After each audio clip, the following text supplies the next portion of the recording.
The sky so far, but I can't lose it.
With the Buttkicker Gamer 2, what you see and what you hear is what you feel.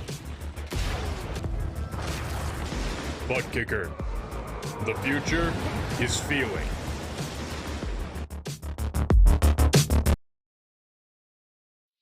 To be the best, one must beat the best. Ovals, road courses, the streets of iconic cities, race after race, the top sim racing IndyCar stars will battle it out. In sim racing, it doesn't get any better than this.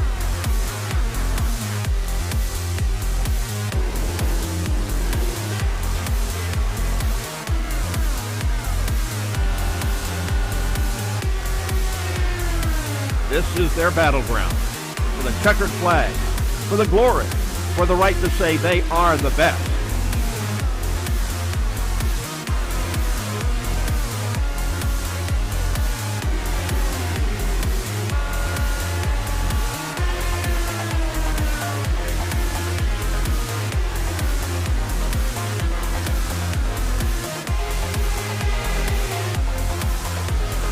The cars and stars of the Lionheart IndyCar Series, presented by Buttkicker, are ready to race.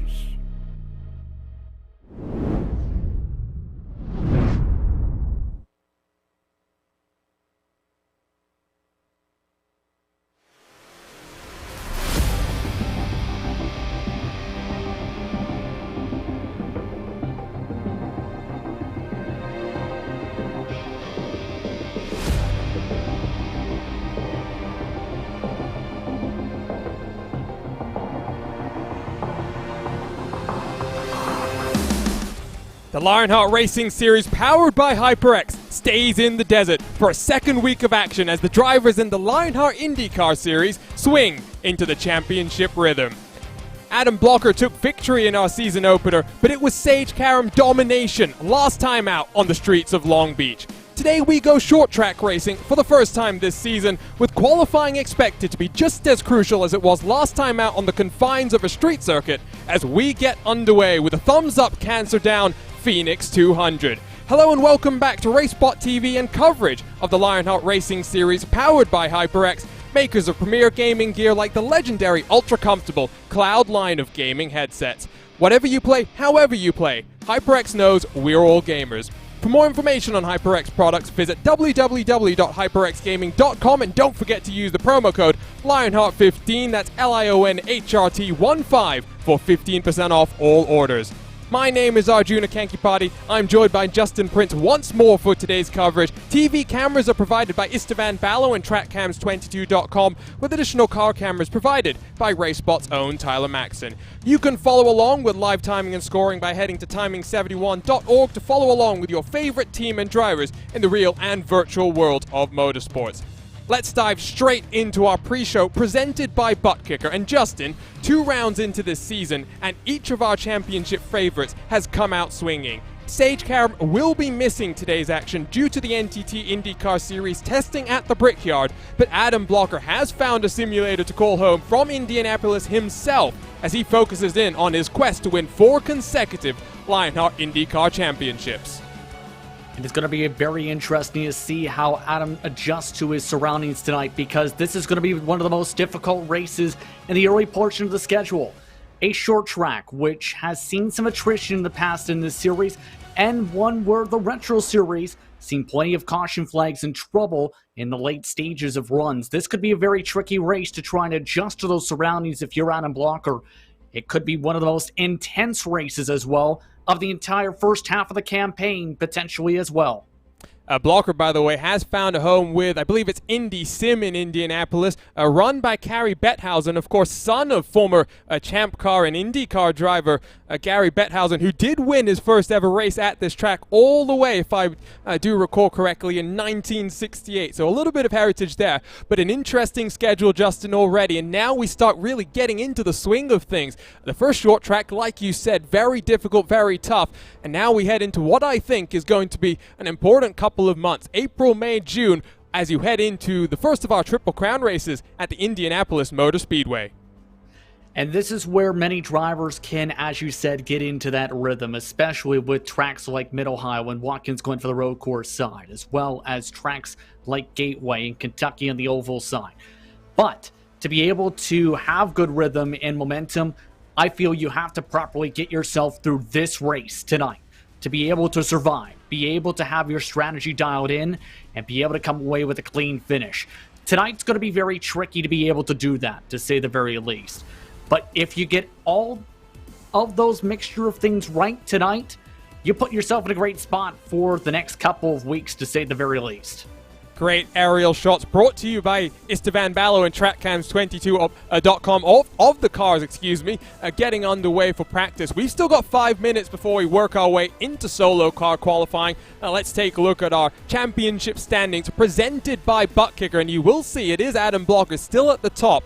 Sage Karam is in 8th after victory on the streets of Long Beach, Justin. And how many rookies in the top 10? We've got 5 of them. And of course, Henry Bennett, Jason Brophy, they're now joined by the likes of Lionel Callisto, Luis Gonzalez Nunez, and Matt Houston. And all of them have been very quick in the early stage of the season. But it's going to be very difficult to try and stop Blocker with some of the momentum he's carried the first couple races. Focused on the points, if you remember him talking about that for Long Beach, and came away with solid points. Connor Harrington, you can put in that same grasp. The thing is, when it comes to Harrington, he's been quick in final practice throughout the night. So was Blocker in the closing stages for tonight. So both of those drivers at the top standings expected to be contenders to try and add on to their points totals to try and build a bit of a buffer to the rest of the top 10. Especially to Sage Karam, of course, will miss out on some valuable championship points. It's been a good start to the season for the IndyCar driver.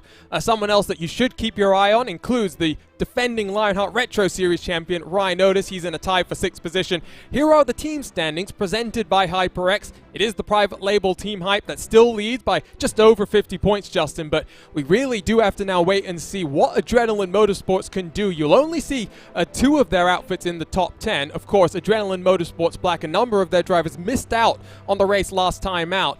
Those guys really need a solid points haul today to get themselves back in to those top 5 in these championships.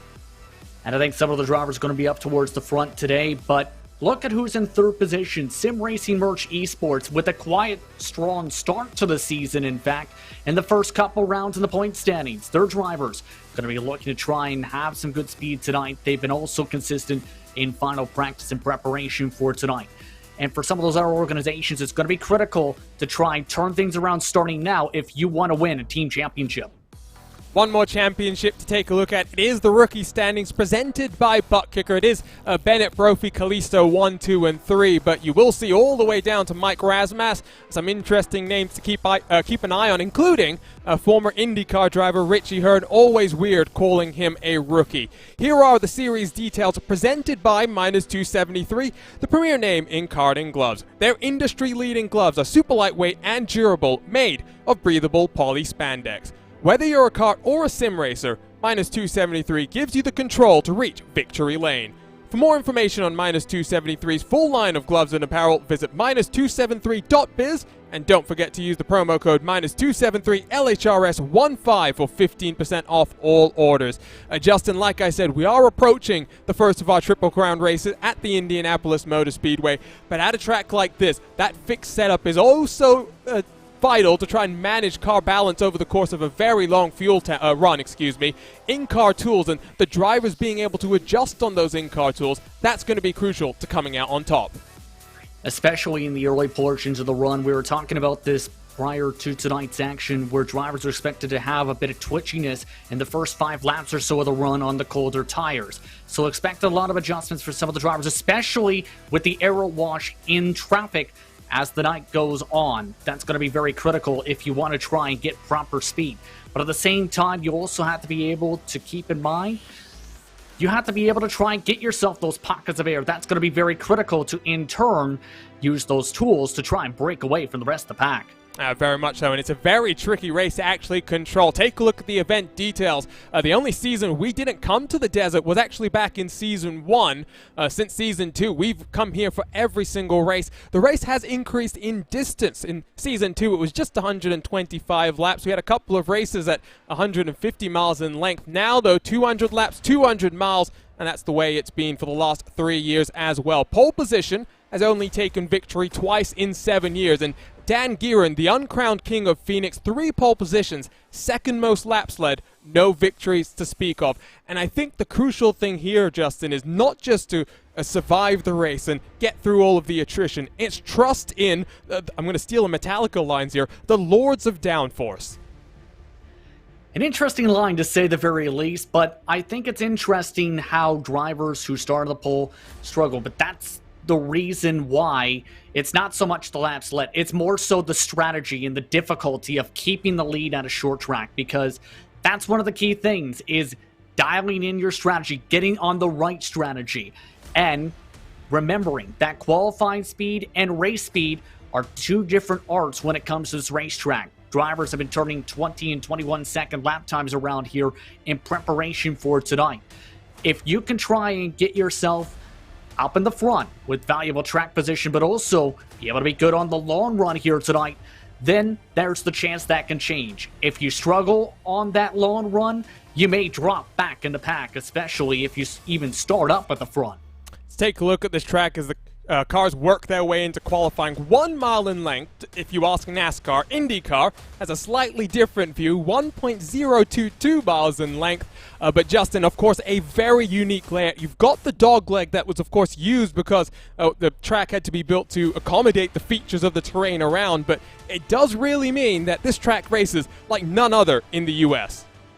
It's a very unique short track, to say the very least, where it allows drivers in the NASCAR Cup Series today, for example, to cut their way through that dog leg. It's a shortcut, but also having to remember to keep their equipment in check because of the change in elevation, the change in the slight banking that can damage those race cars.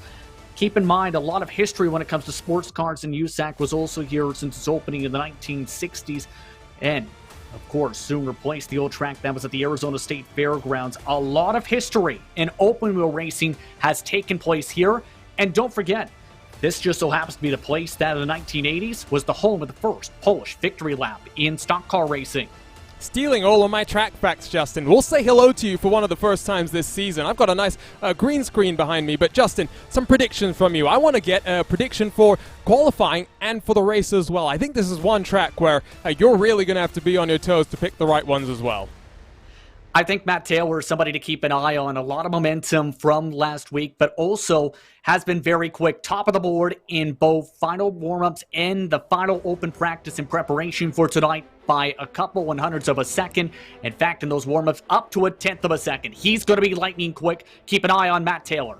So Matt Taylor, Justin's pick. I'm going to say someone predictable. Adam Blocker, currently provisional pole position as we see Taylor in the 8 car working his way up to racing speed for these qualifying runs. Very important to try and maximize qualifying with cautions expected, other things expected as well in terms of chaos. Blocker with a 21.35. We are almost a full second slower than our qualifying lap record, a 19.329 set by Dan Gearan all the way back in Season 6. And new tire model has, of course, slowed these cars down. Matt Taylor provisionally 24th, Justin, as he crosses the line this time around, does improve a 23.42. That puts him up into 8th position. Couldn't back up the speed that he showed earlier on, but I think he's somebody that if he can get a clean restart, might be someone to keep an eye on for some of the passes today. But keep an eye on a couple other drivers who are looking to set some times at the moment and try and get some good track position. Jason Galvin, I know, is going to be someone that's going to be very pumped up about this race. He's someone yet to hit the racetrack. Keep an eye as well, I think, on Juan Callisto. I know he put in a significant amount of time in final practices in preparation to make sure he gets up to speed. And I tell you what, we are racing today for the Thumbs Up Cancer Down Phoenix 200. Jason Galvin, part of the Thumbs Up Cancer Down LPM crew, also a board member at the Thumbs Up Cancer Down team. Just a reminder, you can head on over to thumbsupcancerdown.com/donate and fund a power-up pack for those fighting cancer. We put our thumbs up to knock cancer down. It's a great statement. And Jason Galvin as well, Justin. We saw in that season opener one of the hardest chargers we've got in our field. And I've seen him succeed here at Phoenix before in the past. He's someone that, if you give him track position, could be also a solid threat for race victories here at this racetrack. It's his home track, in fact. He's had experience here in the real world announcing as well with this facility. It's just a matter of getting that track position here in qualifying. Only a 20.3 15th best.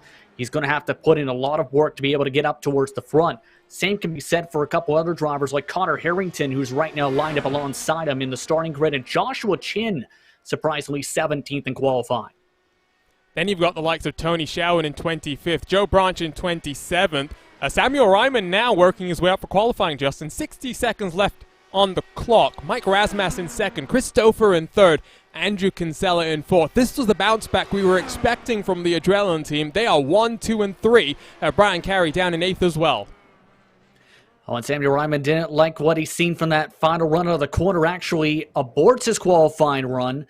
Surprising there. So he's going to be the last of the drivers who are going to be able to at least attempt to run, it looks like, for our qualifying. So we got 30 seconds left. I did say Adam Blocker would have some success. I do think, though, pole position might be more important than usual here, Justin. I was hearing from some of these drivers in the practice races that the leader is able to pull out about a 2.5 second advantage over the course of just about 40 laps, which is one of our fuel stint, and pit stops about 50 laps. That's when they're expected. And that's the benefit of clean air. You have to remember the Retro Series when they came here to Arjuna. It was a similar pattern early on. There was a 1.7 second lead in the first 20-25 laps or so of that event, Arjuna. So we may see a similar trend tonight for these Star IRA teams. Let's go trackside in the desert then and take a look at our starting grid here from Phoenix.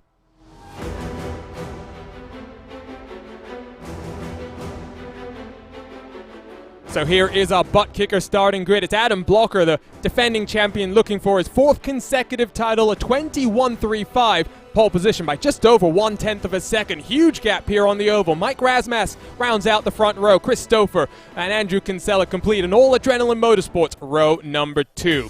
Aaron Morgan in 5th. Jay Brandt on his outside to complete row number 3. We've got a nice healthy grid of cars once more. Jason Brophy in 7th alongside the Canadian Brian Carey, who had some success on Monday night. The streets of Long Beach here on RaceSpot.tv. Matt Taylor, Stefan Larkamp, teammates completing the edge of the top 10. Then Mike Rigney in the 00 alongside your Lionheart Retro Series champion, Ryan Otis in 12th. Chris Fowler in 13th. Henry Bennett back in 14th. Lots of work for him to do. Jason Galvin driving that thumbs-up cancer down car. He'll be back in 15th alongside Connor Harrington. 2 hard chargers to watch out for today. Joshua Chin back in 17th position. Justin Weaver completes row number 9. Edge of the top 20 at Tyler Groff in the graphics LPM number 26 alongside a rookie Luis Gonzalez Nunez for the Neki Racing team. Just under 3/10 separates the top 21. That's where you find Big Joe Hassett in another one of the thumbs-up cancer down cars. Brian Beard completes row 11. James Grahula, Christopher Reagan, they are row 12 behind them. Tony Shaw and Matt Houston, Joe Branch back in 27th, along with Ken Hacker, Adam Fraser, Brian Greenlee. They round out the top 30. Still got some cars to work our way through. James Paulson, Ricky Harden, Lionel Kalisto, Samuel Ryman, Scott Holmes, and Richie Hearn. The 36th and final car did not set a qualifying time. Let's get then underway. Before we get to some of our predictions, let's try and jump on board for some of the onboard cameras we'll take a look at today. It's Jason Galvin who's got the thumbs up cancer down on board. We put our thumbs up to not cancer down. Fund a power pack by visiting thumbsupcancerdown.com/donate.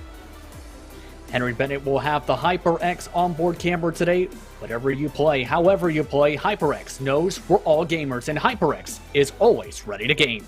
Got a few more cameras to work our way through, but we'll get you to them over the course of the race. Not long before the safety car down onto the safety of pit road. 200 miles here in the desert.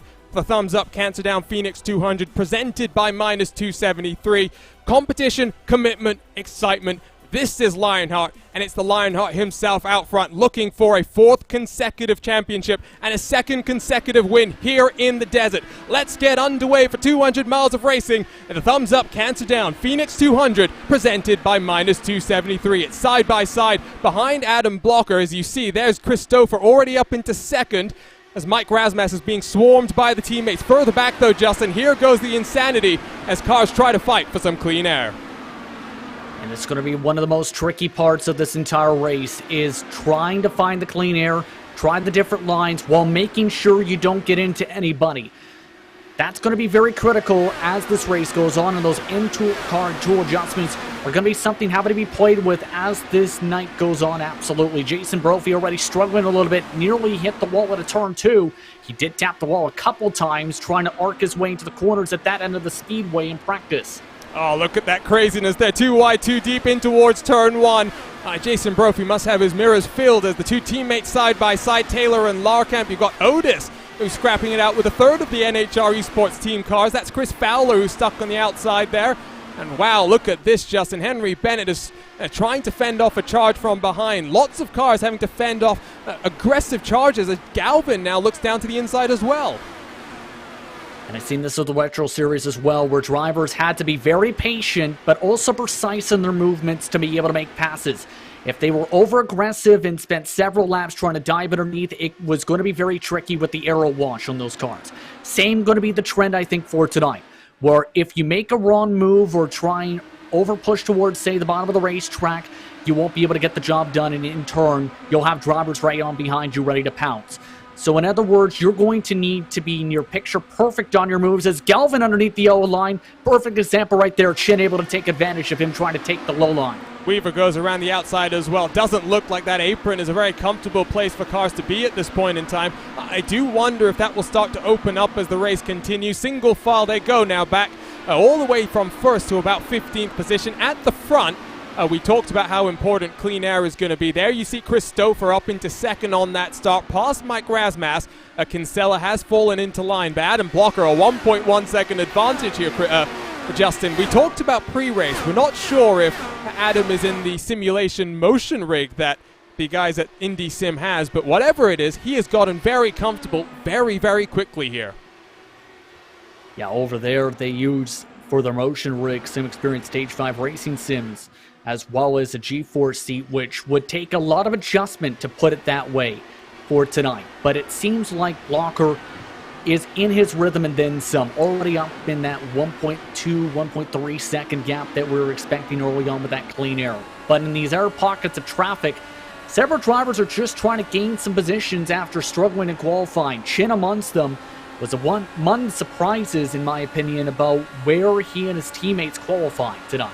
You see Harrington unable to get on past Chris Fowler. Chin looks for the clean air, but there's not much to find at this point, Justin. Looks like the cars are much more content down on that low line. We are now 10 laps into the run, so about 20% of the way down in terms of fuel. This is when we expected the cars to maybe start to work their way into the optimum range for the cars to work side by side, but you can see here Chin and Harrington are unable to do anything. 13 cars back in line right now. Yeah, that's again just that arrow push, sliding these cars up the racetrack, and that's why you see them trying to play it around a little bit the lines. But the reason they are utilizing that bottom line is because that's the preferred line around the racetrack here at Phoenix for the most part, because it's the shortest distance around. But these drivers are also having to duck down in heavy amounts of speed, down to 157 of the apex of turns 3 and 4, for example, up to 187 at the end of the straightaways. A ton of speed carried in. But right now, single file for the most part. And, you know, they run the road course configuration wings here, Justin. If we talked about trusting the Lords of Downforce, it's very much believing in something that doesn't exist. And for someone like Scott McLaughlin, a brand new driver in the NTT IndyCar Series, he's talked about that being one of the things that he's got to learn and trust in and get over that psychological fear, because you can't see downforce. It's something that you just have to believe is going to be there when you go fast.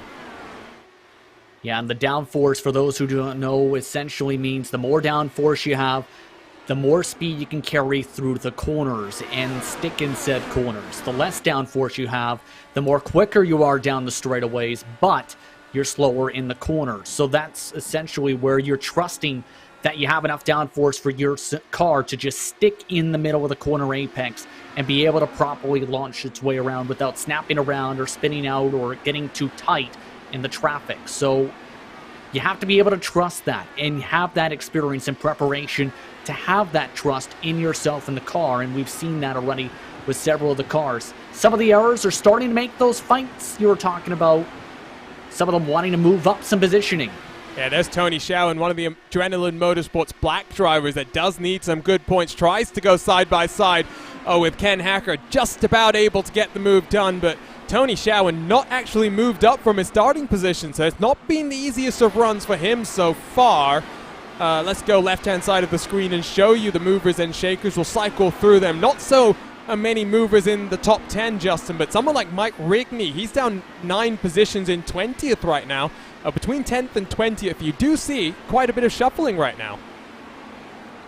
Yeah, especially with the drivers losing positions in particular and struggling in the early going, and that's what we talked about. If you struggle early on in this race, it's hard to recover it back with this type of racetrack.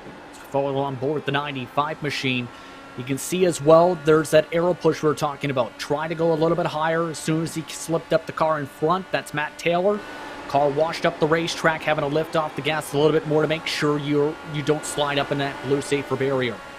And one thing to remember, Arjuna, around lap 20, in the next couple laps or so, this was where the trend was in the Retro Series with the Lotus 79s of drivers sliding up. Don't do it, Justin. Don't put the commentator's curse. I have a rather bad track record for that kind of thing. I will say that last time that the series came here, series low caution count of just 6, and it was Adam Blocker who won, 2.7 seconds clear of his teammate Chris Stouffer right now. You can see by that animation there, it looks like Chris Fowler and Justin Weaver are having a bit of a side-by-side scrap through turn 1, or almost contact through the dogleg. I think that here Joe Hassett will try and take advantage, and Hassett, who does have one of the other onboard cameras in today's race, that's the Midwest Simulations onboard. Makers of Spotlight's visual spotter system, you watch the track, we'll watch the rest, and I have a feeling at a track like this you will need that Spotlight system. Tells you when you're side by side, when you're clear as well, Justin. You can see in front of Hassett, Fowler and Weaver, they're still going side by side for about 2 laps right now. It's holding up a little bit, though. They've lost 4/10 a lap as a result of the side-by-side, so eventually something's got to give. There it is right there. Meanwhile, you can tell the teammates as well as fighting side-by-side. Jason Galvin, we talked about him potentially being someone to keep it on. Just has struggled in the short run, especially to make passes. Just can't get that bottom line to work. Keeps on going too low against that yellow line now. Same thing with against Big Joe Hasser. Just hit that yellow line underneath that onto the apron, and nearly around he goes, and now to back behind Hasser to win. Well, it's something where I think a lot of people who maybe have not tried racing a high-speed open-wheel car like this around the Phoenix International Raceway don't necessarily understand, Justin, is it's much easier to turn in early than it is to turn in late. Because if you turn in late, as we see contact, that's Fowler into the wall. Think that was contact with Joe Hassert. Caution should be imminent, and there it is. Finally comes out. 24 laps without any issue, and it looks like Joe Hassett and Chris Fowler get involved, Justin, for the first caution, and wow, there is subsequent contact as Adam Blocker almost got mixed up in that as well. Absolute calamity, and apologies for the commentator's curse, but that's, I think, partly what you were talking about, where it was easier to turn in than it is to be able to turn out, essentially. That time, Joe Hassard slid in and was a little bit tight, in fact. Missed a little bit of the bottom of the racetrack, right to the left rear suspension and tire of Fowler. Nothing Fowler can do as that car went straight. But the reason everyone else piled in behind is in the checkup effect. Several cars ended up colliding and causing even massiver crash after all of that. So the other cars involved, there's Scott Holmes, Richie Hearn, Ricky Harding as well. There's the contact with Fowler. Now let's keep it under the super slow-mo. There's Holmes, is barreling his way down into turn one. You see Hearn in front. Hearn makes contact with Harding, and oh no, they're going to hit that stricken car Fowler. Oh, Scott Holmes has nowhere to go. What does Adam Blocker see in all of this as well, Justin, excuse me? Take a look at this onboard. It's debris going everywhere, and he has to dive down to the inside to find a route through. Yeah, that's terrifying as a driver when you come through the corner, see the caution flag, but don't expect to see the track essentially near blocked. Even with the wide donk leg here at Phoenix. It's just a tough situation with the pace that Blocker had been pulling away by more than 2 seconds, but man, just nowhere to go for several of the drivers in that situation after the secondary incident there. A lot of drivers lucky to not get damaged as just about everybody in the field elected to pit. This is interesting. Matt Taylor, Jason Galvin, James Krahula, and Brian Beard are the only 4 cars that have stayed out there on the track. And as we come out of pit road, there's going to be a change for the race lead. Chris Stouffer in that net P1 battle will cycle through. Adam Blocker will be net second. Then it's Mike Rasmas. I think Aaron Morgan has jumped Andrew Kinsella as well. So the race off pit road, Justin, has shaken up this field. And a 1 second quicker stop for Christopher helped him get the net race off the pit lane. But this is going to be the interesting part now with Blocker overall falling into the dirty areas. Can he overcome the dirty air? And also, can he overcome the dirty air of Matt Taylor, Jason Galvin, James Krahula, and Brian Beard all gambling on being able to have a different strategy for things to work out? It was interesting how things played out for the Retro Series in that aspect. But the interesting mark is, especially with the 6 cautions in the last race for the IndyCar Series side, is will that end up being the trend of the night?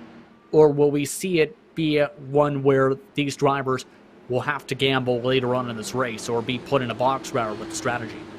I think my assumption here, to be honest, Justin, is that as we get later and later into this race, the moves will get more and more aggressive. And especially in those last, 20, 30 laps, that's when we'll see similar incidents to what we just saw there. And again, I'm glad I'm not in race control for some of these because there's going to be some tough decisions that have to be made, especially in some, incidents like that where it's close contact at very, very high speeds. And sometimes it comes down to a racing incident where 2 drivers, they're put in a position where they can't get out of it fast enough to avoid the contact. And that's going to be the tricky part, especially on these restarts here, too, where they practice several times and drivers struggled with checkups here as we get the one-to-go signal. It's going to be important for drivers to keep in mind what's going on in front of them and be able to react in time. It's going to be tough That's the tough part, because you only have maybe a couple seconds at the very most in most circumstances to pick a line and hope that the door stays open for you to get through cleanly. It's going to be an intriguing race now with these four up front. I'm curious how they hold up in terms of the tire wear as well. We're about halfway through the run, so drivers will be expected down to pit road on give or take lap 58 or so now. So it'll be Matt Taylor, Jason Galvin, James Grahula, and Brian Beard at the front of our field for the Thumbs Up Cancer Phoenix 200. As we get back underway after our first caution of the day. Safety car back down onto the safety of pit road, and a thunderous start out front as Matt Taylor tries to get the jump down into turn number 1. Single file throughout the entirety of the field, but it is Chris Stouffer, the first of the cars that came down pit road, that got the best launch out of everyone else trying to make a pass here, Justin, and we'll see how important new tires are as he goes down to the inside, and he's trying to battle then for 4th position.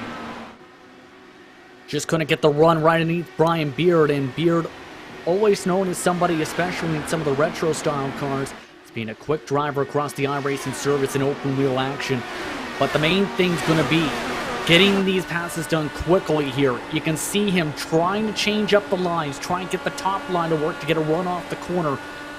It seems like, again, that track position is very critical, at least in the first few laps as the tires heat up, as Blocker to the inside. I don't know if the teammate's going to appreciate that. Just about squeezed is Chris Stouffer, but Adam Blocker back to the net lead in terms of cars who have cycled down onto pit road. Feeds a lot of dirty air to the Indiana native. Chris Stouffer checks up the momentum of his teammate as well. No, I'm sure some words might be exchanged after the race, because Andrew Kinsella as well is getting checked up in all of this palaver. The front two have scampered away very slightly. Matt Taylor, Jason Galvin, about 1.5 tenths separates them, and then you've got James Grahula 7 tenths further back, Justin. The first time we've really seen someone able to follow the leader here. Yeah, Galvin's been doing a good job closing on in slowly but surely. Closed in about 2 tenths the last time by, but the problem has been, remember, for Galvin, actually making the pass. It's been seen with the aero wash. It can be very tricky, especially when the driver in front has the clean air. And it's been also very paramount in battles like this one, where you have Joshua Chin, Henry Bennett, Connor Harrington, all stuck in traffic. Is Chin going to try and get the over-under here? As you saw, there was a car that was rolling itself out of pit road. I believe that was Scott Holmes, so out of the cars that did take damage in the first incident, only Chris Fowler and Ricky Harding find themselves retired from the race. Richie Hearn and Scott Holmes cycle back out onto track, but 6 and 9 laps down respectively. We cross the line to complete lap 35 out of 200, 35 miles done in the desert, and once more we are single file as drivers try and fight for clean air, fight for track position, and we wait and see here, Justin, if clean tires really are going to help Adam Blockers. You saw Chin try to get all the way down to the apron. And meanwhile, out front, Adam Blocker not able to really close in on the top 4 contenders just yet. You have to remember here, too, with the traffic, he knows that these drivers in front of him are going to have to come down in about 20 laps or so, give or take, to be able to make it on fuel for their next stint. So this is an opportunity in turn to back up a little bit, save some fuel, while you have a distance from the rest of the drivers. So at this point, there's not too much need for Blocker to show too much urgency to pass by the drivers who are on the alternate strategy. As long as you keep on saving, I think he's in a decent spot. Keep looking at this battle between Chin and Bennett, two very, very strong contenders in an IndyCar over the years. Chin, of course, an iRacing Indy 500 winner back in 2018 in that broadcast race where it was a very interesting scrap with Andrew Kinsella. As you saw Chin diving to the inside, look at Blocker all over the rear end now of Brian Beard, who seems to be having his own technical issues at this point in time and is helping the likes of Grahula, Galvin, and Taylor to extend the gap. And you can see, Justin, actually if I'm those 4 cars who didn't come down onto pit road, this might actually be an interesting strategy, because if we get a late race caution and we go relatively green as Blocker around the outside up into the top 4, it might actually benefit those cars in terms of filling less fuel to get them to the end.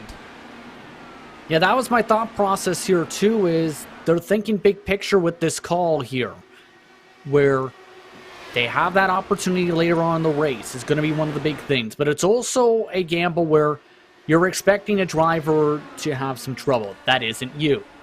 So it's kind of a gamble where you have that opportunity to get some track position now. If you get a caution flag, you have an opportunity. If you don't get the caution flag, then you can potentially have it work later on. Speaking of getting things to work, Galvin on the bottom finally makes it work. All the way down on the apron, got scared for a moment. Still on the outside, though. The NHR car of Matt Taylor can't roll the momentum through turn 1. And the thumbs-up cancer down LPM machine rolls its way into the race lead as we approach the 25% marker in this race. And the first pit stop as well for the top 4 contenders. Brian Beard has still been having those minor issues in terms of his internet. Race Control does have the ability to warn drivers for some of these issues, Justin, and you can see Christopher and Mike Rasmussen, they're very close behind. Indiana's Christopher might be wondering if that message gets passed on down anytime soon. Yeah, that could be very nerve-wracking to see a driver with technical issues in front of you, especially in these types of cars, because if you end up trying to make a move and say they have a issue at any point when you're side by side, it can affect how you approach. There is a bit of a checkup effect there. No, I don't even think that was a checkup, Justin. Excuse me. I thought for a second Andrew Kinsella sent so much speed in towards turn 1. He almost hit the rear end of Mike Rasmussen. He tries to do the same in towards turn 3, but unable to get underneath the rear wing. He stays in line, but this, I think, gives you the indication of how hard it is to make moves. And when we see them, Justin, it will give us the proper appreciation for just how much these cars are having to set things up right now. Yeah, it takes a lot of skill, obviously, to be able to make moves with how things have been faring with the traffic and the aero wash for these cars tonight. So this is where that talent level really comes into play for these competitors, and where that qualifying may end up being one of the most important qualifying sessions we've seen so far this season as a result of how things have played out.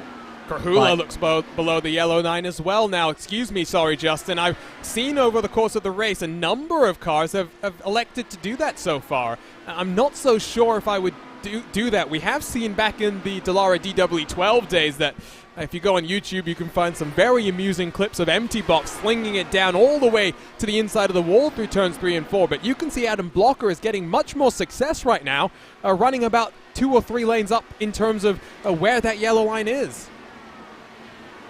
I mean, with the modern-day Phoenix on some of the restarts with Star Car Racing, drivers would try that all the way to the inside wall and fan out 6 wide. But here, it's always been very tricky. It's a very slippery apron here at Phoenix Raceway, here on the iRacing service. So it's one where you not necessarily want to run down on that line, but if you can make it work, it can be beneficial. The problem has been all night, though, and we've talked about this with Jason Galvin, for example, when he tried it a couple times. You arc it too low and put those tires underneath that yellow line. Each time, they've had to lift off aggressively, and guess what? One more driver has been able to attack on the outside line. So that's something that I think drivers have to weigh out and know based on experience here, especially knowing, for example, right here, Krahula tries the move. That opens up the door for Blocker now. Blocker unable to really get it done. More momentum into 1. He takes a look. He tries to force it, but I think Krahula on the outside in the sim racing merch esports machine is able to hold on. And now we'll see just how important tires are. By the way, Jason Galvin looks to become the 7th driver in terms of IndyCar Series wins. This would be his 8th. He's tied with Big Joe Hassert in terms of the number of wins he's got. Clear of the field now by 2.3 seconds. Matt Taylor is really checked up now, and you can see it's not just bringing in Adam Blocker into this fight, but Brian Beard, Christopher, Mike Rasmussen. They're all being brought into the mix as I think Scott Holmes back down onto pit road, so that car clearly not fully repaired. Going back to the repairs, though, just for a second before I hand it over to you, Justin, Richie Hearn, he has gotten those repairs done 6 laps down. I love seeing that kind of stuff. But at the front, let's focus up here for a second because you can see the train of cars that forms between 2nd and 10th continues to compress on down. Yeah, right now the checkup effects are about a couple tenths a lap. Galvin is running 21 ones in clean air. In the dirty air, it's 21 threes trying to find in this mix. Again, proves just that difficulty we've talked about all night long. Once you lose that lead, it can be tricky to be able to get yourself back up in position. But here's the thing. In a couple laps or so, we talked about this under the caution flag, Arjuna, around this range, Adam Blocker is going to be set free, and he's going to be in clean air with that net race lead. And that gap is going to be by about at least a second or so, and it's going to be interesting how Blocker saved his stuff here in the midst of this traffic. There you can see left-hand side when, how long the cars have been out there on the track. Ticking lap 57 for Galvin, Taylor, Krahula, and who is that? Brian Beard, in the 5 car back in 5th now, but should be a matter of laps, maybe this time around for the likes of Galvin, who's working his way out of turn 4, not down this time around. Blocker rolls the momentum. Can he get it done around the outside of James Krahula? Yes, he can, and up into the top 3. Now we start to see tires becoming more of a factor here, Justin. It's looking like, based on what I've seen so far, and I've seen this before in the past to Arjuna, especially in the stock cars of this track, as they come in a pit in front of him. Adam Blocker has just watched Matt Taylor duck into the pit lane. And he's not followed down by any of the other cars, so Beard, Krahula, and Galvin stay out there for one more lap. And caution's going to fly. There's an incident coming out of turn number 4. I believe it's Big Joe Hassert, who's already reset back down onto pit road. Caution flies, Justin, for the second time today, and this time it's caught Matt Taylor out in a big way. And what a time for the caution flag for Jason Galvin, because this is now going to be intriguing how this plays out. But we'll see what happened with the reason of the caution flag. It was in 3 and 4 we've seen the trouble, just as that window started to open up for the drivers who stayed out. You can see you can see Henry Bennett in front. And it's contact between Hassert, and there's a big contact up into the wall. Need to take one more look at that, Justin, to really get an indication there. But another hard contact here at high speeds, at the Phoenix International Raceway. I think he just sent it too hard on the gas, not expecting that little checkup from Bennett right there, since he was already on the back gearbox of the car in front. And in turn, right over the right rear tire and hard with the side pod into the wall. And that is race over, it looks like, for the 11 machine as a result. A big caution. Question now becomes, how significant is the damage to Henry Bennett? By the way, almost everyone down on pit road as we take one more look at this replay. Let's jump back to the live coverage and take a look at what is a very busy pit lane, Justin. You can see Adam Blocker makes his way down into the box. Only a couple of cars have stayed out here. Ryan Otis, Matt Houston, and this is a surprising call. They are 34 laps into their stint. Wonder if they're gambling on an air caution flag potentially in a few laps or so to try and offset things in terms of strategy. It's going to be interesting, but the race off the lane, Blocker was able to get the advantage. It was close, but I think, this caution has really enabled Blocker with a slightly shorter fill time to jump Jason Galvin. And he's back into the net race lead, and this will be crucial now how this restart goes, Justin. Because if he can get on past Matt Houston and Ryan Otis, an opportunity for Blocker to maybe try and set up another race victory here in the Lionheart IndyCar Series. It's an absolutely huge opportunity, but I have to say, an absolutely gutsy call from Jason Galvin and a couple drivers that worked out just about perfectly for him. Matt Taylor as well, you could put in that grouping, but Taylor, I believe, may have had some problems in the pit lane, so I had to sacrifice all the positions, as only one driver in total is going to end up staying out here as Houston has come in. Matt, it's going to be Ryan Otis who's going to be your race leader. It will be Otis, and I believe there might even be a car trapped in between. Is that the 70 of Richie Hearn? Yes. So yes. Lionheart Retro Series champion will have some lap traffic in between him and the rest of the contenders here. That might be exactly what he's looking for. But I don't believe here, Justin, that Richie Hearn will get cycled around anywhere. He will start in that second position in train. He'll have an angry Adam Blocker trying to get back into the race lead right behind him. And pardon me on Taylor, he's the car in front taking the wave as there goes Richie Hearn to go down the pit lane and stay out of the way of the battle for the race lead here. But I think this is going to be interesting how it plays out in particular for Galvin. Because remember, he was as deep as 17th during the first green flag run of the race. That clean air, he was running away by up to 0.3 a lap. That's how big the clean air is compared to being stuck in the traffic. So this is going to be intriguing how it plays out for him, how it plays out for the Retro Series driver who talked about learning these cars and getting experience entering this season. How about trying to gain experience by being your race leader? And he's got Adam Blocker, Jason Galvin behind him. Two cars looking to duel it out for the lead of this race. And Galvin has rocketed his way up from the front. Grahula as well, up an incredible 19 positions. So strategy has worked in his favor. Will it do the same for the Lionheart Retro Series champion Ryan Otis, who will bring us back to the green flag as a safety car back down onto the safety of pit road one more time this race. Green flag flies for the third time today as we get back underway, and the thumbs up cancer down Phoenix 200. And not really anyone getting a noticeably impressive start as we thunder through turns 1 and 2. You can see, though, it looks like Christopher, a bit of a better jump as compared to Brian Beard behind, has opened the door for Andrew Kinsella to try and pounce on Mike Rasmussen as they come through turn 3. Up front, Jason Galvin side by side with Adam Blocker. Oh, Blocker just about holds on there, but already Jason Galvin, Justin, looking very, very feisty. Yeah, he's seen an opportunity on the inside, but got a bit tight, it looked like, coming off the corner there.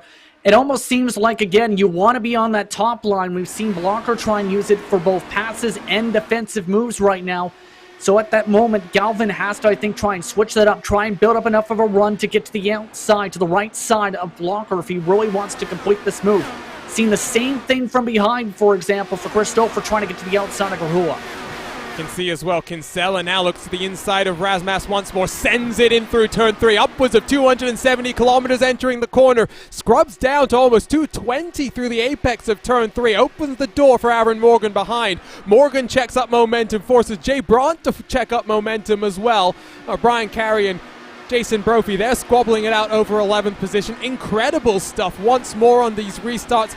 You can see Tyler Groff and Stefan Larkamp squabbling over 16th and 17th respectively. Interestingly though, dirty air seems to be a bit more of a problem for Adam Blocker than worn tires are for Ryan Otis right now, Justin. It's nearly identical to what we've seen with the last cycle of strategy, where that clean air just allows drivers to be able to carry more speed, plant the throttle down a bit better. Overall, feels more comfortable when you're in clean air compared to the aero wash, which can push you tight. And we're seeing exactly that. Right now, Galvin, for example, essentially has the double toe off Otis and Blocker. That's causing him to be much more tighter, and why I think in part he's been so consistent against the yellow line compared to Blocker, who's been trying to stay consistent up against that wall. Well, it's all about, I think, tire conservation at this point, because a double toe, it does also mean that you work twice as hard to really get the car turned in, so tires do start to wear, and this is where I think Galvin as well uses the inside line to just try and minimize the amount of dirty air that he has to contend with. Of course, the effect of the air from Ryan Otis will be significantly less just due to the distance between the cars. Ooh, teammates side by side, always love to see this. It's Joshua Chin around the outside, Connor Harrington second place in the championship, Justin, but back in 14th position right now. He needs to find his way up through the field, and fast, because we are approaching the halfway point very, very quickly. You have to wonder at this point if the private label team Hype Machines may have to roll the strategy dice later on, coordinate things, because it's been pretty clear. They're all lined up 12th, 13th, 14th, that if you don't try and gamble on the strategy, it's very difficult to try and get yourself through this field. So at this point, I wouldn't be surprised if they're discussing things later on and saying, okay, what if this happens? Can we make this work to be able to get some track position? Because that's all going to be so vital if you want to gain those points. At this point, I think, though, Chin has been a little bit quicker than Harrington, in part with the move up towards the front, though. Things are getting dicey for the lead. It's side by side, Blocker down to the inside. He makes it work on the fresh tires. Galvin follows him through as well. Ryan Otis will try and fight this one back through the dogleg, but too little, too late, you would have to assume. Blocker feeds dirty air to both of his rivals. Galvin down to the apron once more. He's up into second position, Justin, as we cross the start-finish line. Otis will try and fight this one back, but it is Galvin in the 42 that will get up into second position. And I almost wonder if Ryan Otis got a little bit too loose on the older tires there on that high line, trying to make that work, because that car's been drifting with the back end for the past couple laps or so. That's where that experience, I think, may start to settle in a little bit. Just may have opened up enough of a run and turn for Blocker to be able to dive to the inside, and now that dirty air is going to see that 95 potentially start to drop back a touch. Ooh, look at this. Aaron Morgan will be very happy to see Andrew Kinsella trying to find a way down to the inside. Oh, behind him as well. Jay Branch will make it too wide, too deep. Incredible stuff in the desert here. Working lap 77 out of 200, so we've still got half race distance to go, Justin. And like I said, the intensity is starting to pick up, not just at the front, but in the mid-pack as well. And I think this is just some of the patience starting to grind down, knowing that you still have a couple more stops for a majority of the field here to be able to make it on the strategy.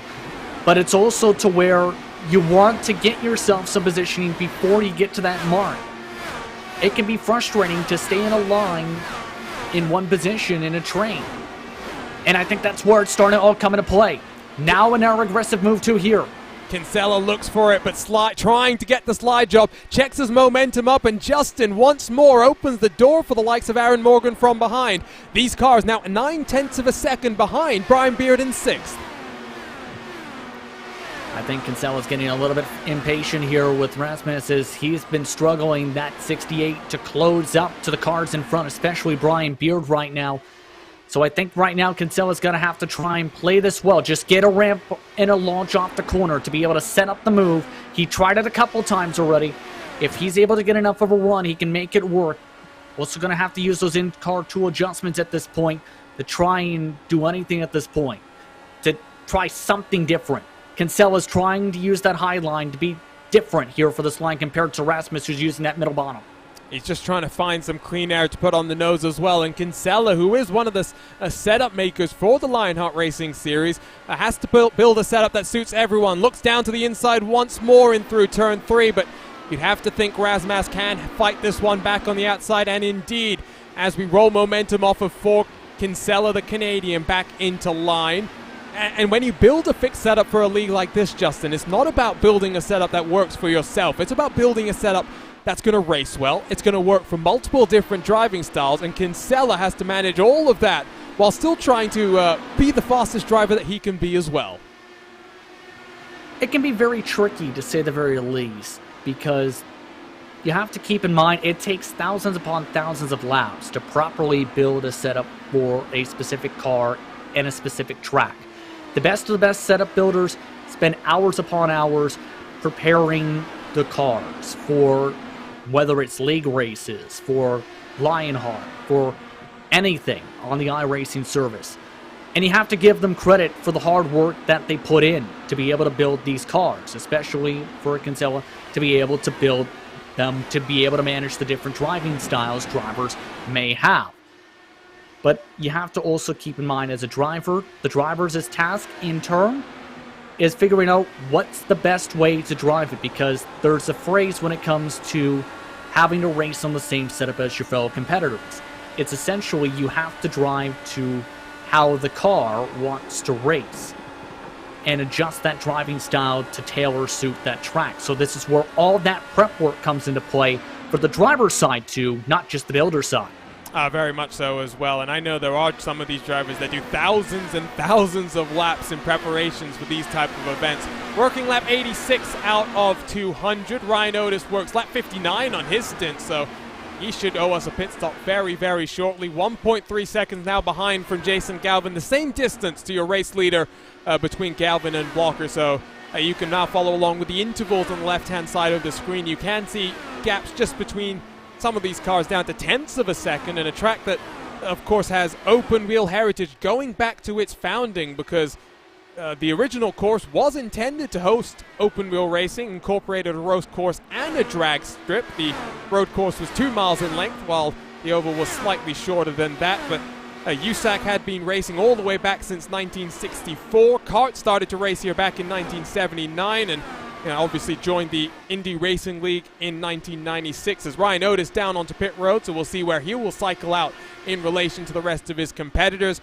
After that, the race was held through 1996 through 2005, and IndyCar did come back to compete here between 2016 and 2018, Justin, when a new race lap record was set at 18.870.1.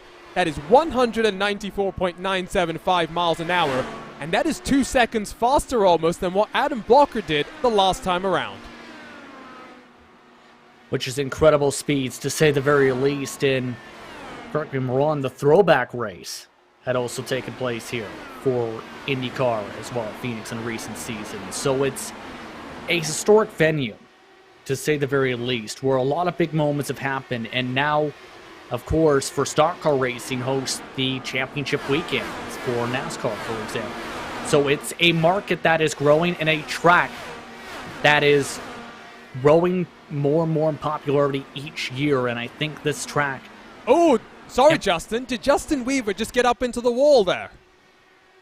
I think for a second, Weaver was rim riding, as they call it on the iracing.com service. Throw up the racespottv replay, excuse me, Justin. Let's take one more look at this. Entering in towards turn 3 is where I saw the contact. So let's jump on board with the 66 car here and talk us through what you see for a second. This is a very scary situation. He's lucky he didn't get any chassis damage. You see right there that the right side buckles in as he ends up scraping the outside wall, trying to carry speed to get to the outside, maybe get some clean air with the private label team hype machines there. How he didn't damage that car significantly, I'm not quite sure. A stellar job by Weaver to not destroy the entire right side of his 66 car. So the Lords of Downforce, we're talking about them. The Lords of iRacing on the sides of Justin Weaver for a second. And sorry to cut you off there, Justin, but I've seen on a number of occasions cars getting that close to the wall. I do wonder, though, as you see from behind, as Tyler Groff, Mike Rigney try to take advantage. I'm suspecting damage to the right front now on the 66 car. Yeah, especially with the buckling here, and already the speeds drop down to the 21.5s. It's going to put him up for grabs for several drivers really wanting to push and get positions after seeing what happened. He almost hit the wall again. Almost a bit of a hip check there from Tyler Groff. Rigney down the inside takes advantage. Oh, look at the speed, though, from Justin Weaver. He's not going to sit down and take this one lying down. Back up into 15th position, but now must be what's looking like a rather long and disappointing day for him, as he will struggle to hold on to 15th position. Back up in toward the top 10. That's Aaron Morgan in what seems to be a patchwork-colored machine now. Right behind the Canadian Andrew Kinsella, who has fallen off the back of Mike Rasmussen by about half a second. Kinsella's Canadian compatriot Brian Carey in 10th. Connor Harrington, the best of the private label team hype cars, in 11th. Interesting little fact here, Justin. When Canada gets back to normal and you can get back to the tracks and start calling races again, you are in the same neck of the woods as Brian Carey, and he was rather surprised to find out that you're the local track commentator at Sarnia. Over at Delaware Speedway, in fact, just outside of London, Ontario. So it's always intriguing to call the real-world events, and especially for drivers to find out, oh, hey, I didn't realize you call it events there. Once they get to discussing things, it's an interesting atmosphere and a unique atmosphere to be able to call races in the short track level, and many drivers across Ontario, of course, compete in the same rings of tracks like like Flamborough, or you also have Jacasa Speedway in the grouping. Many different circuits across the short track level that the best of the best drivers race at. And some of the drivers, include drivers like DJ Kennington, like many of the short track legends across the entire railroad community, and many of them actually race on iRacing, Arjuna, as well, to be able to gain experience in their short track machines, and in some cases try and venture out. I was reading today a great quote from Parker Kligerman, who of course increases his iRacing involvement, it seems, by the day, and he was saying the first time that he sat behind the wheel of an Xfinity car, and I think it was even on pole position if I remember reading the quote correctly, he was thinking, I've only been in about 60 races in the real world, but I've done thousands in the virtual world, so that gave him the confidence and the correct mindset that I can challenge this and I can beat someone like Kyle Busch. So the racing that you can do on the iracing.com service is fantastic, and for someone like Sage Karam, he is taking part in the NTT IndyCar Open test that is taking place at the Indianapolis Motor Speedway today, but he has been an iRacing member since the very early days. You want to know how early? His iRacing ID, if I'm remembering correctly, is in and around the 15,000s. I was doing some, let's call it experimenting with some of my RaceSpot.tv colleagues a couple of days ago, and we found out that some of the first IDs that were issued to actual paying customers, as they were, was in the 15,000 range. So Sage Karam, one of, I think, the first 400 iRacing users illustrates just how long drivers have been using this service to try and improve in the real world. Justin, we are halfway through this race now, working lap 105 out of 200. Gap for the race lead, down to 0.3 of a second through traffic, and I tell you what, Jason Galvin is a man on a mission today. And I don't blame him, especially with the logos on his car. He talked about with drivers on the Series' Discord earlier on today that the charity means a ton to him and his family. And this racetrack, as talked about, is big to him and his family. So this would be a huge race for Galvin. Remember, a one-time runner-up here at this racetrack. That was back in Season 6 in the race where Brian Yazek came away with the victory by just 0.4 of a second. So if he can try and take this lead and try and run away with the help of this traffic here, it'd be huge for the later stages of this race, especially with Galvin having one of his best races so far this season. But yeah, you can see the struggle that Blocker currently has to try and get past this lap traffic. I believe that's Matt Houston in the number 99 car that is in 27th position, fighting to stay on the lead lap. Just doing enough in terms of feeding dirty air, Justin. And as we work lap 47 of the stint for the race leaders, there is almost nothing that your defending series champion can do at this point. And that has to be extremely frustrating, and definitely is extremely frustrating, because the only way you're essentially making the moves, at least for now it seems, is if drivers give some space and let you go. And that's the tough part. It's only a couple tenths of a second difference from some of the drivers at the front of the field compared to the back of the field. It's very even. So in other words, you're going to have to hope for some trust, like right there from James Paulson, for example, that these drivers will give you the space if you catch up to them. So Blocker on through, Galvin slides on through turn 2. Sage Karen, by the way, in our YouTube chat, Justin, saying, come on, Galvin. And I'm sure there's no thinking about that championship. We had Sage Karam on the RaceSpot.tv podcast a couple of weeks ago. As a caution out, James Grahula gets mixed up with who was that second car, Justin? Paulson, who had just let by the top 2, keep in mind. He ended up going way too low on the apron. So we'll spool up the RaceSpot.tv replay machine once more, and you can see Paulson coming through turn 3 here. Is going to let on through your race leaders, tries to work through that dirty air, just a bit too aggressive on the turn and down onto the apron, and watch the slide up the track as James Grahula has nowhere to go, and from a podium position up almost 20 spots in today's race. It's an unfortunate end for the Sim Racing Merch esports driver then, Justin.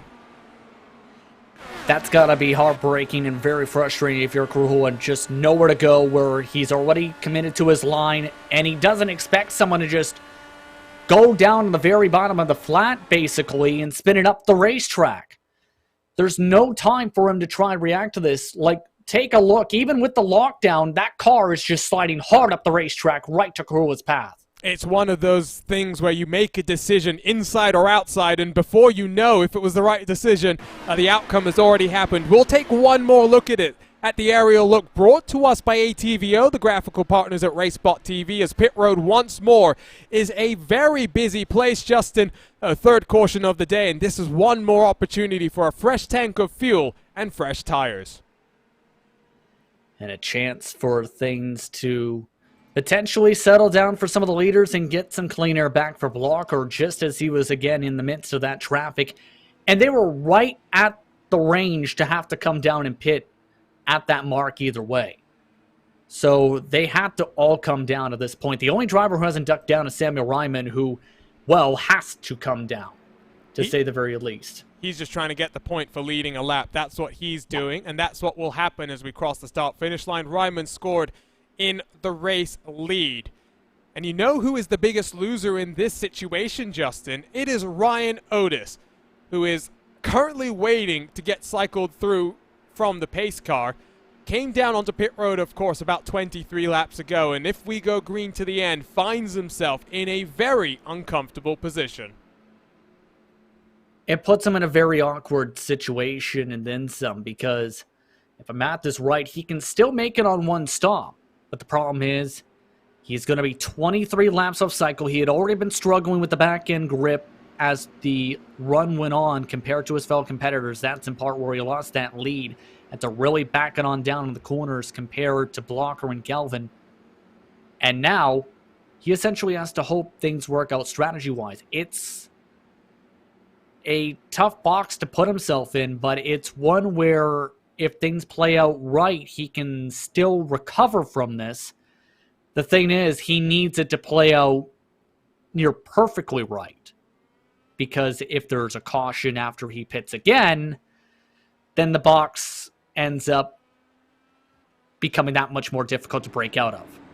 I get what you mean, and he cycles back through. Lights are off on the pace car then. Adam Blocker leads from Jason Galvin, Christopher, Brian Beard, and Andrew Kinsella. Adrenaline Motorsports, they have 3 of their cars in the top 5, and they're all going to score points as well for different teams in that team's championship.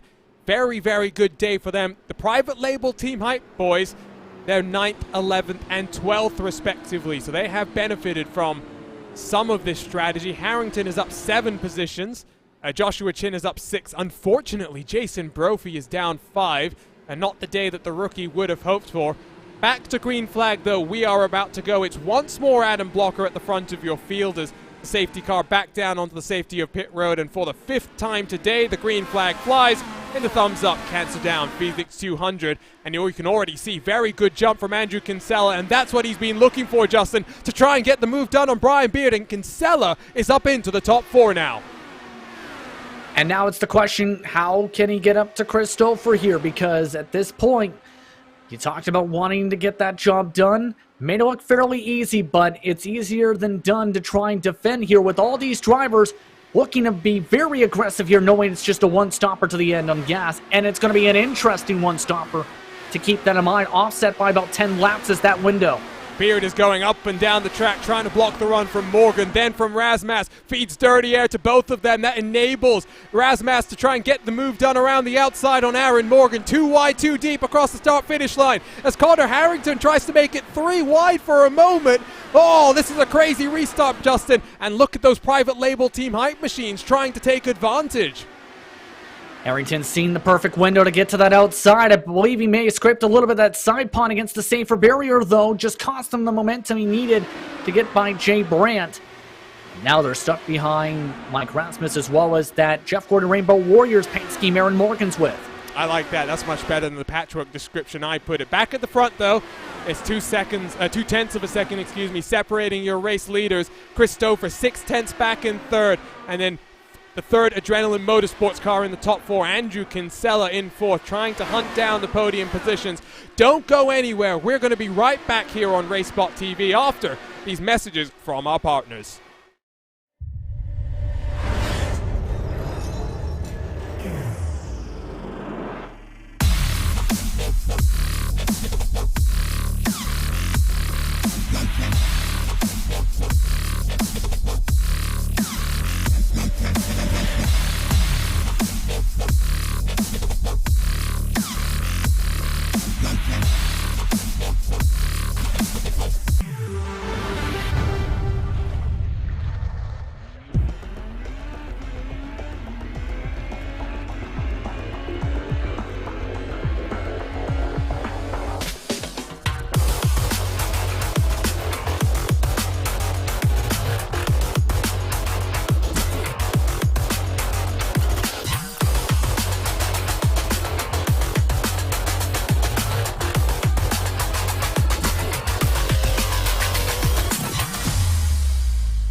Welcome back to the Phoenix International Raceway and the Thumbs Up Cancer Down Phoenix 200 presented by Minus 273. We are working lap 127 out of 200 here in the desert for round 3 of the Lionheart IndyCar Series. My name is Arjuna Kankipati. Alongside is Justin Prince. We've got TV cameras presented by Istvan Ballo and TrackCams22.com. Additional car cameras provided by RaceBot's own Tyler Maxson. You can follow along with live timing and scoring by heading on over to timing71.org and following along using their world-class suite of data analysis tools.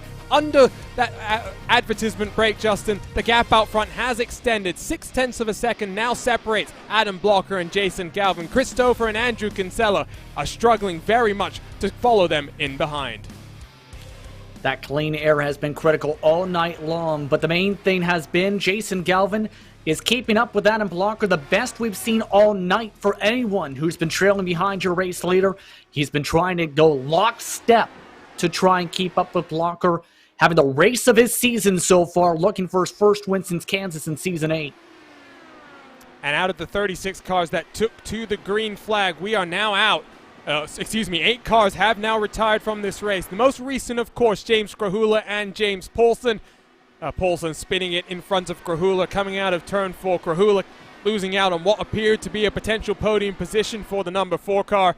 Adam Fraser, Brian Greenlee, Joe Hassett, Scott Holmes, and Chris Fowler, along with Ricky Harding, the other cars that will not make it to the end of this race. You can see gaps are starting to form even further now between Galvin and Christopher. You have to go all the way back to this group of cars. Mike Rasmussen on back here, Justin, to really find a group of cars. And it's where you find our championship leaders in the team standings having a very tough day. It's gotten better as the race has gone on, as they've gotten good pit stops, been able to pick off drivers in the restarts. But it's just, again, the nature of the racetrack that difficult to be able to charge up fully. And it's going to be important for them to nail their strategy to be able to, I think, leapfrog a couple drivers to be able to get a solid finish overall. I think that's got to be the focus now, is get a solid finish, nail that pit stop, because we are approaching that window in under 20 laps before we get the green light for drivers to make it on fuel. And I'm intrigued to see who tries to undercut it and try and go a little bit more longer for some of the others to be able to underfuel the car. I think strategy always so interesting, and we saw it the last time the Lionheart Speedway Series was racing at the Texas Motor Speedway, Justin. As we see here, it's going to be Jay Brandt looking to the inside, trying to send it down the inside and going to make it look very easy on Aaron Morgan. Connor Harrington will slip it down the inside as well. Chin as well. Oh, and Aaron Morgan has lost out 3 positions in the course of just half a lap there.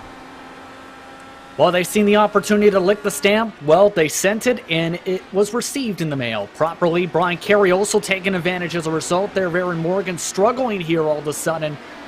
So this has worked out perfectly for those drivers, but that's just how you have to play this out, is wait for your opportunities to capitalize on other people's mistakes or over-aggressiveness, and we're seeing that now from a couple of these drivers in this line. And this is the strongest we've seen Harrington so far today. Looks to the inside on Jay Brandt, trying to get up into the top 7. Already up 8 positions on the day so far, but Jay Brandt holds firm. And as they cross the start-finish line to complete lap 136 in their race, it's still Brandt in 7th, Harrington in 8th. Fascinating race. Strategy not the only thing as well here, Justin. It's been some very impressive just passes in terms of confidence from drivers to really send it either down to the inside or the outside. And, you know, as we approach those last 50 laps and those last opportunities for passes to happen, it's not going to be the half-hearted passes that really make you any friends here, because as we've seen on a couple of occasions today, those are the type of passes that really cause contacts, And you need to have the preparation in turn, Arjuna, have the confidence. There was a great phrase utilized by one of the people I was talking with earlier today from my own organization, in fact, where they mentioned speed comes from repetition. And if you try those moves over and over, try and see what sticks, try to see what doesn't stick, try and get lap after lap to try and work in both traffic, try and utilize both the top and bottom lines to see what will happen in race situations, that's a good spot to know, okay, I can make this stick to make the pass work. And I think that's where some of these passes in turn have come into play for drivers to know, okay, if I send it in as hard as this is here, I know I'm going to have the downforce for this to work, or I'm going to be able to make this proper pass. But it's all coming down to that preparation. Aaron Morgan, by the way, I think he's hit the wall, taken some damage on. He's all the way back in 20th position now. Has lost another position to Stefan Larkamp. Oh, Homos touches the wall once more for good measure potentially there, as he tries to hold on. Very, very disappointing. At the point once more, Justin, where we start to think about lap traffic becoming a factor. See in front of your race leader. That is, I do believe, Luis Gonzalez Nunez. That is about to be lap traffic. No, excuse me, sorry. That's Richie Hearn. 2 pink cars. I always sometimes struggle to identify them. Yeah, in various series, we've seen Richie Hearn in the pink machines. He's been in yellow and silver machines. It's gone from series to series. It gets interesting on the paint schemes, but for Richie Hearn, I don't see him point a factor. In fact, move straight to the bottom. It's going to be once they get up to Justin Weaver or Samuel Ryman, who is way up the track, where the traffic's going to really play into a factor here, because we've seen how much pace Blocker fell off once he reached the tail end of the last train of lap cars. This could open up and turn that undercut window for drivers once they reach the traffic to try and stay out of that bubble, at least for the time being, because I think that undercut could be powerful here based on what we've seen today. We are approaching the window where one more caution and, a caution, and that might be one of the final pit stops. We haven't seen tires being so key, and so, you know what, if I'm someone who wants a first race victory in the Lionheart IndyCar Series, why not risk it, Justin? And why not try something different? You can't afford to come down under green. I'm not suggesting anything preposterous like that. However, if we get a couple more cautions today, I do foresee the potential for drivers to try something different, cycle themselves to the front, just like we saw someone like Jason Galvin do early in the race. He's up 13 positions. Look at the likes of Callisto and Beard, up 17 and 20 positions respectively. It's worked out very well, especially for Beard, who has played a very safe race since then to be able to keep himself clean. But it was the gamble Galvin had to take, and it was within 1 lap, remember, of it not working out. That caution doesn't come out when it did. He likely comes down to pit.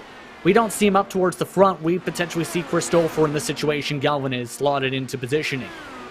So this has been very well timed as well for this to be executed. We talked about needing to have everything work out well strategy-wise. Well, it's worked out very well strategy-wise for Galvin all race. And I can definitely tell that Sage Karam is going to be having those pom-poms out for strategy to continue to work out for Galvin and, well, everyone else in the top 10. He's in the YouTube chat talking about lap traffic, undercuts, the whole 9 yards, blocker to the inside of Justin Weaver. So there's 1 lap traffic car that's not going to be a factor, but now they are getting onto the tail end of the field. That's when they'll get into the likes of Samuel Ryman, Ryan Otis, Matt Houston, Joe Branch, Henry Bennett. They are 21st through 25th respectively, and that's when things will start getting interesting. Working lap 38 of the stint though, Justin, so, we're only about 12 or 14 laps or so between getting to the final set of pit stops and, really making sure that you nail your entry and exits onto pit road and into the box as well. And I've seen in several cases Arjuna drivers spinning out, trying to send it in as hard as they can, and if anyone locks up the brakes or ends up snapping around, it can cause a situation we've seen at Twin Ring Motegi before in Lionheart action this season, where it can be a bottleneck effect with the pit road entry. So drivers are going to need to have that preparation as well to see, okay, how fast can I send this in without spinning it around or snapping it in front or be in trouble, as I believe we may see some stops coming in. Brian Beard has opened up the window. So very interesting. That is an early stop, and he's going to go down a lap here under green flag cautions, pit stops, excuse me. So it's not really what I thought would happen. I thought it would be the other way, where drivers would maybe take a couple more pit stops over the course of the next 50 laps rather than diving down so early, Justin. You have to wonder again if that's just trying to get himself at least something different to try and get this victory, or at least try and gain some positions. But here's the gamble again. is if you have the caution flag, he's going to be forced to take the wave. He's already lost about a lap already in this sequence. As there's the caution! Oh my word, once more it's drama during the pit stop window. Samuel Ryman, Matt Houston. Oh no, Team Race versus Own. Down onto pit road, and I think for the 5th time today, we return to caution flag conditions. racespottv replay is up on the screen, and it's coming out of turn 4. Houston, just up into the wall all by himself, and Samuel Ryman nowhere to go, Justin, as Houston came on down. Just struggled off that corner exit and up in the marbles, I believe, as well, as he just slid right to the edge of that safer barrier. And for Samuel Ryman, his guess was get to the bottom. Unfortunately, Houston was trying to get towards the bottom himself with that car already destroyed on the right side suspension. A huge caution flag. That's going to make things very interesting in how the rest of this race plays out as a result, as everybody can make it on field from here.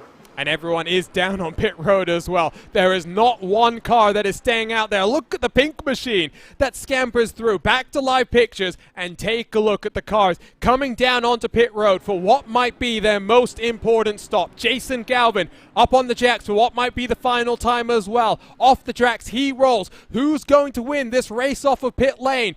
Adam Blocker is in that prime position to jump off the jacks. He will be first. Galvin in second. Stouffer in third. Kinsella in fourth, and I think Connor Harrington has worked his way up into 6th, along with Joshua Chin in 8th, and their teammate Jason Brophy in 10th. So the private label Team Hype Machine now, guys, well, they're all in the top 10, Justin.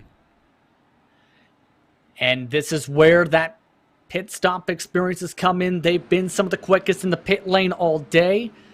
And now it's the focus of getting the solid points. If they can nail an error solid restart, I think there's a chance that we may see one of them in the top 5, especially how things have worked out around Jay Brandt, for example.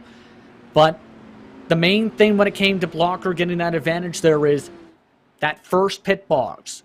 Having to roll just a couple feet to that green cone is such an advantage here at this racetrack compared to Galvin, who has to pit at the start of the curve. Have you seen the state of Samuel Ryman's car, Justin? Wow. I'm surprised he's driving it around here. You could see the left front kind of decides once in a while that it can rotate normally. He will 100% have to come down onto pit road. There are a number of cars as well that find themselves, one lap down waiting for a wave around. There is Adam Blocker. He is the 6th car in line. I do wonder if Ryman is down this time or if he's going to try and wait to get this damage repaired, Justin, because I don't think there's a way that he's going to stay on the lead lap here. Yeah, there's no way he can keep on going, especially with that left front tire essentially ready to fly off the car. As there it is right there to be able to come in. I think it's just a matter of having the pit lane open as well as to try and have that extra lap just in case on the rest of the competitors to make sure he's scored in front of a couple others like Houston and a couple of our machines. But to emphasize this is going to be the most important restart of the race, potentially, Arjuna. Because if Galvin times this perfectly and tries to make a pass for the lead, it could be huge. If Blocker times it up right, there's a chance he can try and pull away. And so, like you say, one of the most important restarts, and we're only in the 3rd race of the season. Adam Blocker looks for his 2nd race victory this season, trying to punch his ticket towards a 4th consecutive Lionheart IndyCar Championship. Jason Galvin, with the thumbs up, cancer down onboard camera, wants to take victory here today, but he's got an almighty challenge on his hands, and he's got 2 Adrenaline Motorsports cars lying behind him, ready to take advantage. Back to green flag running. We hopefully go for the final time today here in the Thumbs Up Cancer Down Phoenix 200 presented by Minus 273. It's a very long hold here from Adam Blocker. This might enable those Adrenaline Motorsports teammates, Justin, to get the jump down in towards turn number 3. Bit of a check there, but well timed for Blocker, expected there, but what a big roost as the caution's out. Oh, and it's a big one. Reagan, and I think Luis Gonzalez Nunez is involved, so we will re-rack and do this once more. Replay up on your screen, Justin, and let's take a look at what happened. You can see there is Christopher Reagan. Oh, he just stumbles on the scene of the incident and nowhere to go. We'll have to jump onto his onboard here and see if we can pick up what happens. And all right, couple drivers were struggling off the restart here, but I believe there was a car already that lost his back wing. That is Nunez, who I think got actually hit by Reagan off the start. We'll have to see this right here. Keep an eye on the exit of turn 4, where Christopher Reagan actually, in a check right about here, ends up hitting the back end. That sheds off Nunez's back wing, and that essentially takes all the downforce off that car by the time they're in turn 1. Yeah, there is no way that car is going to be able to enter the corner. You can see Reagan as well missing a whole heap of his front wing on the left-hand side. Spool this one up further one more time, Justin. We'll take a look from the aerial look at that checkup.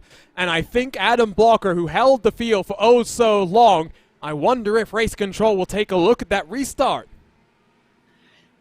And drivers in their practice restarts in similar situations had incidents like this too. And that's why there are several different attempts on restart procedure before these races to make sure you have that awareness. But that's the tough thing when you stack the box, is it ends up in turn causing trouble at the back end of the line. And you noticed it, by the way, under the last caution period, Justin, fuel burning. Well, it has become the name of the game here. You can hear these Dallara IR18s singing in unison as the drivers at the front of the field try and burn off some of that fuel that they took on under the last caution. And the reason they're burning the fuel, keep in mind, is the lighter the car, the quicker it goes. So that's why drivers are trying to burn up the extra fuel that they may have had in the tank, and in turn try and have that car go that extra little bit faster.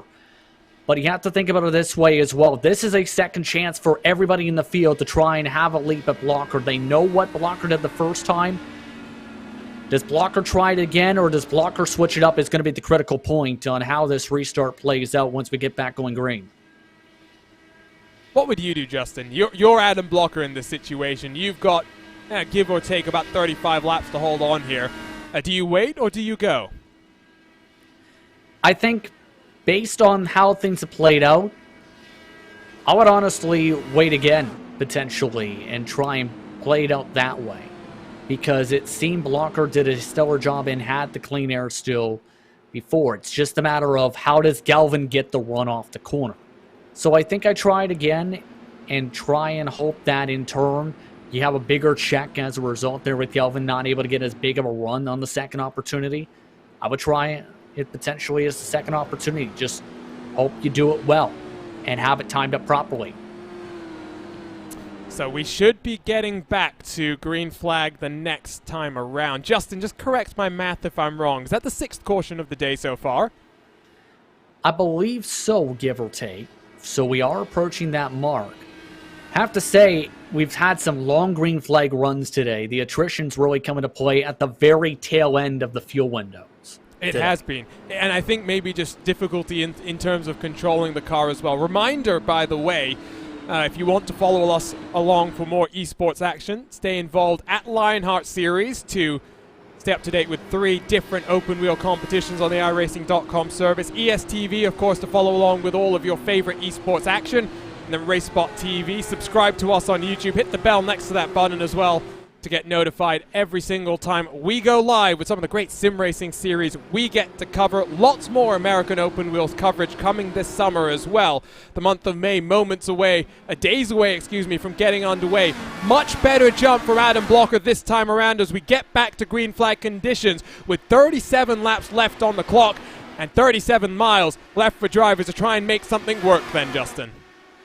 What a run, though, for Galvin coming out of turn 2 that time to close up a 5-car length gap down to just 2. And there he is right there trying to get that clean air, trying to build up enough of a run to try and utilize those different lines and find some air. It's not him making a move, though. First, it's Harrington trying to get to the inside of Jay Brandt. Almost contact between the two of them. Behind them as well, Harrington's teammate Joshua Chin slips down the inside of Mike Razmas. The private label Team Hype boys, they did not enjoy the best start to this race. They are fighting back strong as it looks like Samuel Ryman back down onto pit road. Damage clearly not repaired on his car. 5/10 separates the top 2. 4/10 separates second and third here, Justin. And I think, you know what, if it's going to happen, it's got to happen soon. Yeah, this is going to be very difficult. We've seen all day that Blocker's been able to build up a distance once he gets into clean air. if they reach traffic, that could be the most pivotal moment of this race, because that may allow Galvin the opportunity to try to find different lines. Right now, though, I'm curious on how that fuel burn may have worked during the caution flag periods, because if they burned enough, that could also allow the opportunity to have enough straight line speed to try and close in that little bit and try and counter-react it a little bit. To 5 cautions on the day, by the way. So that would, if we stay green to the end, and I'm knocking on all the wood I can around me, be the lowest in series history and one of the longest races that we've had at this track as well. Oh no, come on, caution flag is out. What type of commentator's curse is that? And I believe it's Tony Showen that is down on pit road. So the Adrenaline Motorsports black driver will not score points for the second race week in a row, Justin. And we've got a racespottv replay to go and take a look at. Catch the tail end of that one there. That looks like a solo car incident. Yeah, just went from the middle of the racetrack all the way down underneath the apron. Have to keep an eye on the onboard here, as that car just went sailing hard to the back, lost the back end. Too much weight, Jacker. That's what it looks like. And has to be. His teammate Adam Blocker will not have been thrilled with that one. Back to live, let's go. Under caution for, as confirmed, the 6th time today. Engines singing in unison once more as more fuel burning goes on, and drivers have to be careful at this point, Justin. You can't actually burn as aggressively as you used to anymore. There is a much more aggressive cutoff in terms of the power cycle and the way it delivers power when the engine actually heats up here. And I do wonder, if we keep getting these cautions at this point, how much can drivers actually push their engines? And if you're Jason Galvin, at what point are you risking blowing up your motor? I think if I'm Jason Galvin, I'm keeping an eye on the temperatures, absolutely, to make sure you know the limitations, because it can be very difficult to properly get the fuel burn done, in my opinion, at least, because you burn too much, it puts you in a situation where you might run out of gas. You also want to keep your engines fairly cool here, so I think he's going to have to be careful, to say the very least. And this is where, again, experience comes into play to know where those limits are. Funny story about fuel burning that I've just actually remembered. Jason Galvin, well, his first ever Lionheart Retro Series win came because the man that is behind him on track right now, Chris Stouffer, blew up his engine in what was then a very brand new Lotus 79 to the iracing.com service. Stouffer, unaware of what the engine temps for that car were meant to be. And, well, just a little bit of an interesting situation that I'm remembering there, Justin. And right now, 30 laps to go. We're in that point now where there's not going to be lap traffic that's going to be a factor. So if Galvin's going to get it done, he's going to have to get it done by himself. It's going to have to be the biggest launch he's had off a turn 2 all race if he wants to get side by side at the very minimum to blocker. And that's been the very difficult part, because we've seen several times today, if Galvin gets the inside, he's struggled to make the pass. You need to almost necessarily get to the top line, because that's allowed drivers to pinch down on the corner exits, the drivers underneath them, and force the drivers below to check up.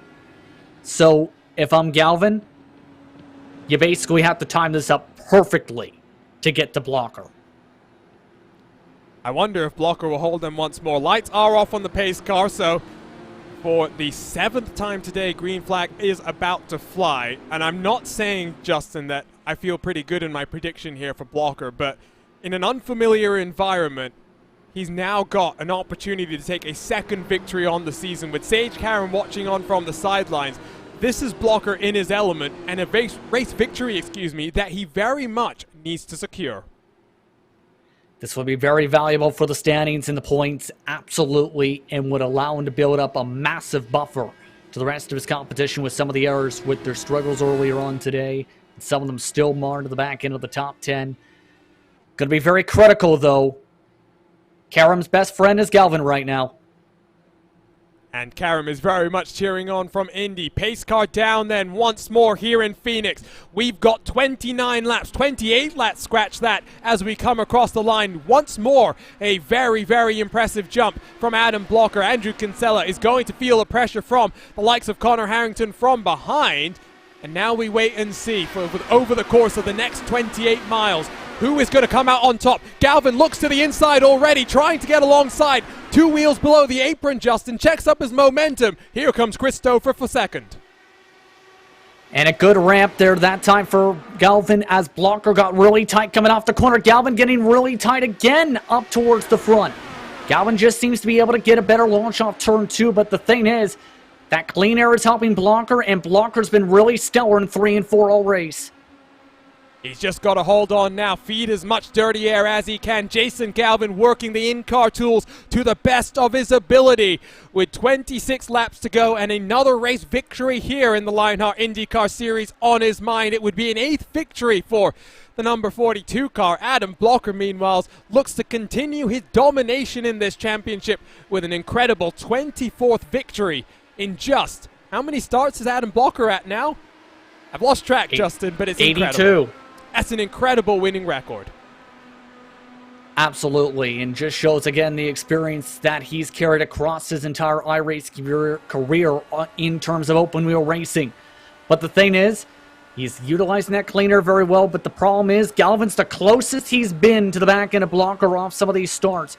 Remember, Blocker's been able to build up a half a second to about a 0.6 of a second buffer after a few laps. Galvin is within 0.2 and closing this gap.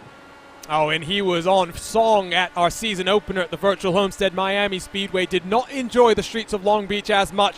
Back on song here, and now just 0.1 of a second behind the defending series champion. Which way does Jason Galvin go? He tries to run the high line, but Adam Blocker sees him coming.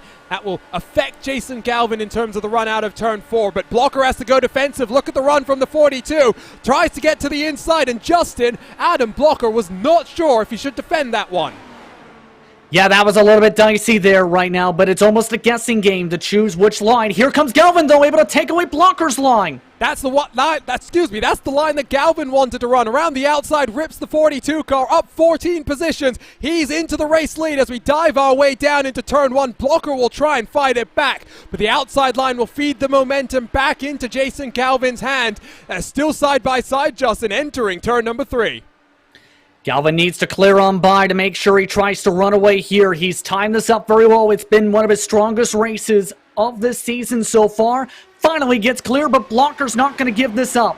He tries to force Galvin to just do something different. 20 miles to go, and Jason Galvin, 14 positions up in this race, now leads, and he sees Adrenaline Motorsports 2, 3, and 4 behind him. Adam Blocker tries to rip the outside line. You can see, though, lap traffic in front, Justin, might actually be more of a factor than we thought it would be. That's 21st, 22nd. You're referring to Nunez and Weaver, who are struggling a little bit, and that could be very critical. Keep in mind, they are a bit slower down, and Weaver has actually pulled off the racetrack. The difference is about 5 miles an hour between them in the corners compared to your race leaders. And that was, for the first time, I have never seen Adam Blocker feel so confused in the way he tried to affect the block there, Justin. That was surprising for a driver that usually is so committed and resolute in his defense. I think Galvin, though, was able to just fake him out. Just made him think he was going to try and lick the stamp with how he's been able to send it into the bottom of the racetrack. Now, it could be one of the biggest moves of the season so far. But there's that traffic. Traffic's actually letting by the race leaders, moving way up to the high side. Gap between Galvin and Blocker is up to 0.7 of a second right now. Continues to rise up as they fly their way down into turn 1. Speeds in excess of 250 kilometers an hour. It is a sight to behold, the trust that the cars have in the downforce levels right now. As we cross the line, 15 miles to go. Jason Galvin has a lead of 1 full second over the defending series champion, and I have a feeling one hand on this race victory as well, Justin. 2/10 picked up as well. The question is, will it stay green? Not to give the curse. The commentator's curse has been out big time tonight. But the thing is, Galvin's been a man on a mission right from the get-go to try and win, to try and bring that orange and black machine to victory lane. And he's shown that all night with how he's been driving. Unbelievable pace from Galvin. unbelievable. And you know, these ovals are going to be where he tries to get the majority of his points. And Homestead, it was a great run. And once more, now he leads this race. 13 miles to go, as they cross the start-finish line. Looks like Brian Carey and Jason Brophy having a bit of a squabble over 8th and 9th respectively. There you can see out of turn 2, it is Brophy who's managed to get up into 8th position. For the private label Team Hype Machine, they have had to work their way up through the field. Connor Harrington in 5th. He's up 11 positions on the day. Joshua Chin up 7 positions on the day. And as you take a look at the left-hand side of the screen and those movers and shakers cycle you on through, you'll see there are some big names that have worked their way up through the field, including one of our rookies that we talked about early in the show here, Justin, Lionel Callisto, up 23 positions. Inside the top 10 for one of the first times today, in fact, and there's that preparation.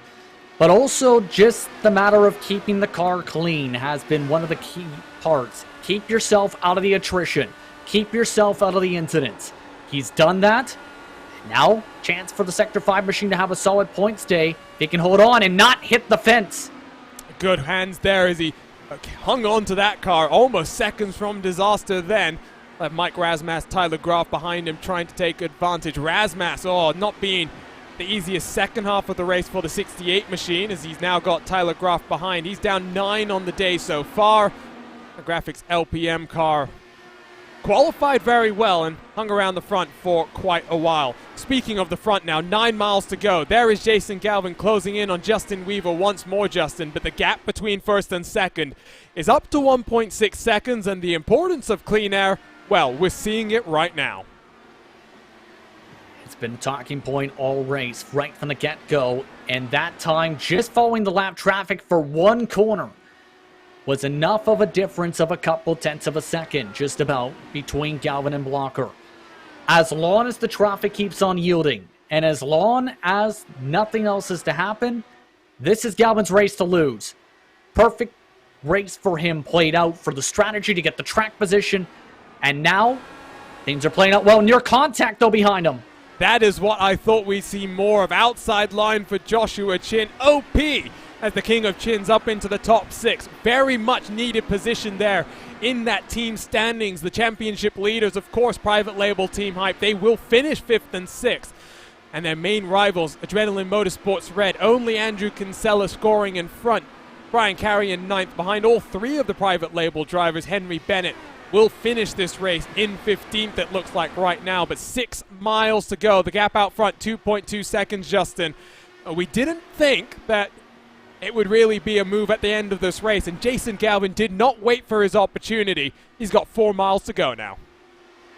He's seen the opportunity to try and make the move, seen that Blocker was vulnerable, and took it. Keep in mind that Blocker talked about thinking about points at Long Beach, for example, and trying to take the points in the solid finish over trying to close in to the back end of Karam in that respective race. You have to wonder if that came into play, knowing how aggressive it was getting to the front and how much Galvin wanted this checkered flag tonight. But with 3 laps to go and 3 miles to go or so, you have to put it this way. This has been a race Galvin will never forget. It will not be indeed. He took 2 victories last season. One at the Atlanta Motor Speedway. He also took victory in very, very dramatic fashion from the driver that will finish in 2nd place at the Kansas Speedway. The gap there between the 2 of them, well, it was just 0.05 of a second. There was nothing separating them that day, but 1.5 miles left to go for the Thumbs Up Cancer Down board member. It will be, I'm sure, a very emotional post-race interview as he takes the white flag and looks to secure his 8th Lionheart IndyCar Series win. It's been a wild 199 laps so far, but this one will be sweet. This one will be easy. Jason Galvin rounds turns 3 and 4 for the final time. He takes victory in the Thumbs Up Cancer Down Phoenix 200, and for the 8th time in his Lionheart IndyCar Series career, he will head down into HyperX victory lane. What a dramatic race, Justin, and once more the Lionheart IndyCar Series produces some incredible racing action. And an incredible fight overall for that race win, to be able to push his way to that high line, to be able to take away that run from Blocker in the side-by-side fight. One of those thrilling battles we've seen so far this season, and a huge victory for Jason Galvin. And I have no doubt he will burn the house down. This track, the first ever home of a Polish victory lap when Alan Kulwicki won back in, I believe it was 1988, but I don't necessarily think Galvin will let that engine survive. Burnouts on the agenda, and he will head his way down into the HyperX victory lane to meet with us in just a few moments' time. What a race, and once more, Justin, just 6 cautions on the day. We tie our lowest ever caution count, and I think what will go down in the history books as one of the most intriguing Lionheart IndyCar races of the recent few years. Strategy seemed to be the name of the game for much of this race, for the lead cycling out with various pit strategies, with various caution flag periods. But overall, it came down to the aggression levels in the closing stages. And how bad did Galvin want this win? We've seen that be the factor, and he got the chance to burn it down in a big race for Thumbs Up Cancer Down. And it's only fitting as well that the Thumbs Up Cancer Down car takes victory in the Thumbs Up Cancer Down Phoenix 200, presented by Miners 273. Let's go trackside and take a look at our CarNox race results after 200 miles in the desert. It is Jason Galvin that takes his 8th Lionheart IndyCar Series victory, taking almost 2.7s out in those closing couple of laps from the defending series champion, Adam Blocker. Adrenaline Motorsports, they will be fairly content. 3 of their drivers in the top 4. Christopher in 3rd, Andrew Kinsella, the Canadian, in 4th. But it was a recovery drive for the ages for the private label Team Hype. Connor Harrington and Joshua Chin 5th and 6th respectively. They're up 11 positions on the day as well. Jay Brandt, Jason Brophy, Brian Carey, all 1 position down from where they started. And on the edge of the top 10, Lionel Kalisto, one of the rookies to watch out for, up 23 positions. What a drive from the number 97. Mike Razmas for the Graphics LPM team across the line in 11th, very close with his teammate Tyler Groff all the way to the checkered flag. Mike Rigney in the 00 across the line in 13th, along with Henry Bennett in the 007 in 14th. Matt Taylor saw him running up in the field early, got caught out by some cautions, finishes in 15th along with Brian Beard in a very similar position. Ryan Otis 17th, Stefan Larkamp in 18th position, and Aaron Morgan, Ken Hacker rounding out the top 20.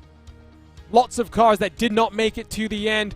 Justin Weaver, Richie Hearn, they did make it to the end on pure just willpower. Luis Gonzalez Nunez, one of our first retirees. Then Joe Branch, Matt Houston, Samuel Ryman, Tony Showen, Christopher Reagan, James Grahula, and then James Paulson rounding out the top 30. 6 more cars that did not make it to the end of this race. Adam Fraser, Brian Greenlee, Joe Hassert, Scott Holmes, Ricky Harding, and Chris Fowler. Not such a good day for 2 of the Thumbs Up Cancer Down LPM machines, but a much better day for Jason Galvin in the number 42 car. I think he's already standing by in HyperX victory lane, so let's bring on in your race winner, and Justin Prince is standing by with Jason Galvin. Jason, in one of the most thrilling battles for the win so far this season, you're able to take the checker flag from the multiple-time champion Adam Blocker. First things first, how does it feel to return to victory lane in a big race for you in Thumbs Up Cancer Down? Yeah, people are going to listen to this and they're going to wonder what happened to Macho Man Jason Galvin, but I was just telling Chris and my teammates, man, this is so much more emotional than I thought it would be. Thumbs Up Cancer Down means so much to me and my family. And my wife and I are both on the board of directors. You know, we run them on our race car in real life, and they do such awesome work for people battling cancer. And who doesn't know somebody, right? Who hasn't lost somebody to cancer? And you know, I encourage everybody to go to thumbsupcancerdown.com. I've never wanted to race more. You know, I won an iRacing 500 last year, and it didn't feel half as good as this tonight. And the way it happened, you know, I would have loved for Sage to have been here too. But I mean, I had Stouffer and Andrew behind me there on those restarts, and I had to pass Adam Blocker, the track that nobody could really pass at. I mean, that's Christopher just jumped in and was congratulating me about that. And Man, it's just, I was the announcer at this track for the first IndyCar race back when they ran the 3 IndyCar races back. I went to ASU. I mean, this is my track. All I've ever wanted to do is win here in Lionheart. I did it in Retro once. I've been so close in IndyCar, and to do it in the thumbs up race, in the thumbs up car. I mean, I'm just so thankful. I'm so thankful. Of course, it was an aggressive battle to be able to get there, Jason. To be able to make the move. Talk us through that fight after that final restart between you and Adam to secure this win. Yeah, for whatever reason all week, even in the practice races, I got through 1 and 2 better than it felt like anybody, and I didn't want to be overconfident coming into the race, but it just felt like I could get through 1 and 2 better. And once I got behind Adam, I jokingly texted him good win when he beat me out of pit road. I got cut off coming out of pit road. It wasn't worth, getting in a wreck on pit road. So the car coming in, I let go and I gave up the lead. And I was like, well, that's the race. And then once we got going, it took me a while to figure out Adam's line. He ran a really unique line. And dude, Adam's so good. I don't need to tell anybody that. Like, Adam's the man, right? Adam is the man in these cars, in this league. And it took me a while to figure out his line, but I was able, for whatever reason, I went up on the weight jacker a little bit higher than I'd gone all race, and I got a wicked run off of 3 and 4 and set him up in 1 and 2 once and couldn't close the deal. And I said, man, if I could just get that run one more time, instead of trying to pass him in 1 and 2, I'm going to back off and see if I can't get him to overdrive it. And I don't know that he necessarily overdrove the corner in 1 and 2, but I definitely was able to get another good run off the corner. And I was stunned, honestly, that he gave me the outside in 3 and 4. I don't think I would have been able to make the move on the bottom. I really don't. But he gave me the high line, and I was able to, kind of crowd him a little bit there. That's just what you do at this track in those corners. Adam and I have had some really good races on short tracks, man, and Andrew and Chris for that matter, too. Iowa last year. I think back to Milwaukee 2 years ago when Adam and I had a photo finish at Milwaukee, which you just don't do at that track in this car. So they always race me so clean, and I'm grateful for that. It's just a great night, great battle. Well, Jason, I'm just going to jump in here. I heard your emotion there in the answer to the first question. Let's just dial down in on what Thumbs Up Cancer Down does and all of the work that you put in there, because I'm sure it must be crazy emotional to have them sponsoring the race, you running their car as well, to take victory in a dramatic fashion like this. Viewers can head on over to the Thumbs Up Cancer Down website to donate to fund a power-up pack as we all try to put our thumbs up to knock cancer down. What can people do to get involved? How can they stay in touch? Give us all of these details. Yeah, Arjuna, thank you so much for that. thumbsupcancerdown.com. On social media, we have a Facebook and Instagram, a Twitter as well. You can find us at Thumbs Up Cancer Down. There's links on the Lionheart website. We create these power-up packs. I'm sure you guys talked about it, but they're packs that go to cancer patients. There's so many great cancer charities. They raise money. They're trying to find a cure. They get people housing. They get them rides. So Thumbs Up, what I love about them is they thought outside the box. They thought, how can we help people receiving treatment? And so these power-up packs go for free to cancer patients, mainly in Central California, but we'll ship them in the United States. So if you know somebody battling cancer right now that could use one of these packs, go to thumbsupcancerdown.com, and at the top you can request a power-up pack. I'd also love if you can make a donation. $25 will fund packs. You'll put smiles on multiple cancer patients' faces. And just real quick, the packs have all the things that a cancer patient needs when they're sitting alone in a chemotherapy room. They've got a blanket and a beanie that's sensitive to the sensitivity of their skin, because they lose their hair and their skin gets very sensitive, so it's made of a material that's sensitive to that. It has phone chargers for your phones. It's got a journal, hand sanitizer, which is even more important today than it ever was. It comes in this great roll-up bag. So those are just some of the great things that come in a power-up pack. Again, thumbsupcancerdown.com. And I just want to thank everybody at Lionheart, HyperX, Buttkicker, RaceSpot, Midwest Simulations, Global Electronic Technology for their support of Thumbs Up Cancer Down. I made a real jerk of myself in the Speedway Series a couple weeks ago, and the league stood behind me and this charity. And I want to apologize to the admin team and thank them and George and Zaldo for standing behind this charity, because everybody knows how much it means to me. So thank you guys so much. Man, I can't believe we won at Phoenix! Go celebrate, Jason. Great to hear your excitement, and hopefully everyone heads on over to Thumbs Up Cancer Down to get involved as well. What an emotional victory that was, and so emotional that I forgot, Justin, that we are in the HyperX post-race show. So let's just give everyone that reminder. The Lionheart Racing Series is powered by HyperX, makers of premier gaming gear like the legendary ultra-comfortable Cloud line of gaming headsets. Whatever you play, however you play, HyperX knows we're all gamers. For more information on HyperX products, visit hyperxgaming.com, and don't forget to use the promo code Lionheart15, that's LIONHRT15, for 15% off all orders. Doesn't look as though we will get Adam Blocker in for an interview today. Obviously not racing from the comforts of home. He is at Indiana for the NTT IndyCar Open test. And now let's bring in Indiana's own Chris Stouffer with a very much needed third place finish there. And Chris, a podium that I think you'll be very happy about after missing last time out on the streets of Long Beach. Yeah, I'll take third any day of the week for sure, especially after, start of the season at Homestead. Made a bad move there. It cost me the race, and then I'm missing Long Beach, which is one of my favorite tracks. It feels good to get third, get back on the podium, kind of feel like I'm getting back on track. It was a race, Chris, where it was very, very hard to pass, and you ended up where you qualified. You did get the jump early on Mike Razmas down into turn one at the start. How important was that in your mind, and just how difficult did you find it to try and work those in-car tools, to try and make some moves happen?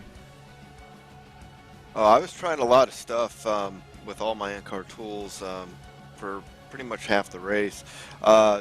Getting below him there at the initial start of the race, that was huge because passing was very difficult tonight.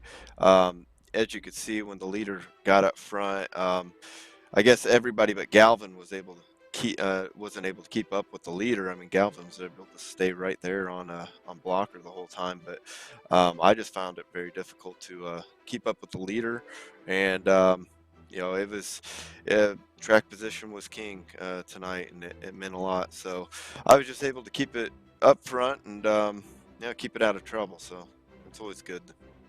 Well, next time out, we head to upstate New York for a race at Watkins Glen. What are your thoughts about that one? Of course, this is a series that we mostly raced on the ovals. You said you missed one of your favorite road courses at Long Beach. What are your thoughts about Watkins Glen? I'm very confident in Watkins Glen. Turned a lot of laps there, and I've been really practicing on the road side of things. Pretty much, always had the ovals down, and been lacking, I felt like, on the road, and so I've made a point to put more practice in and try to bridge the gap there and get a little faster. I don't know if I'll be up there with the fast guys, but I'll be mid-pack or somewhere around there, maybe fighting for a top 10 if I'm lucky.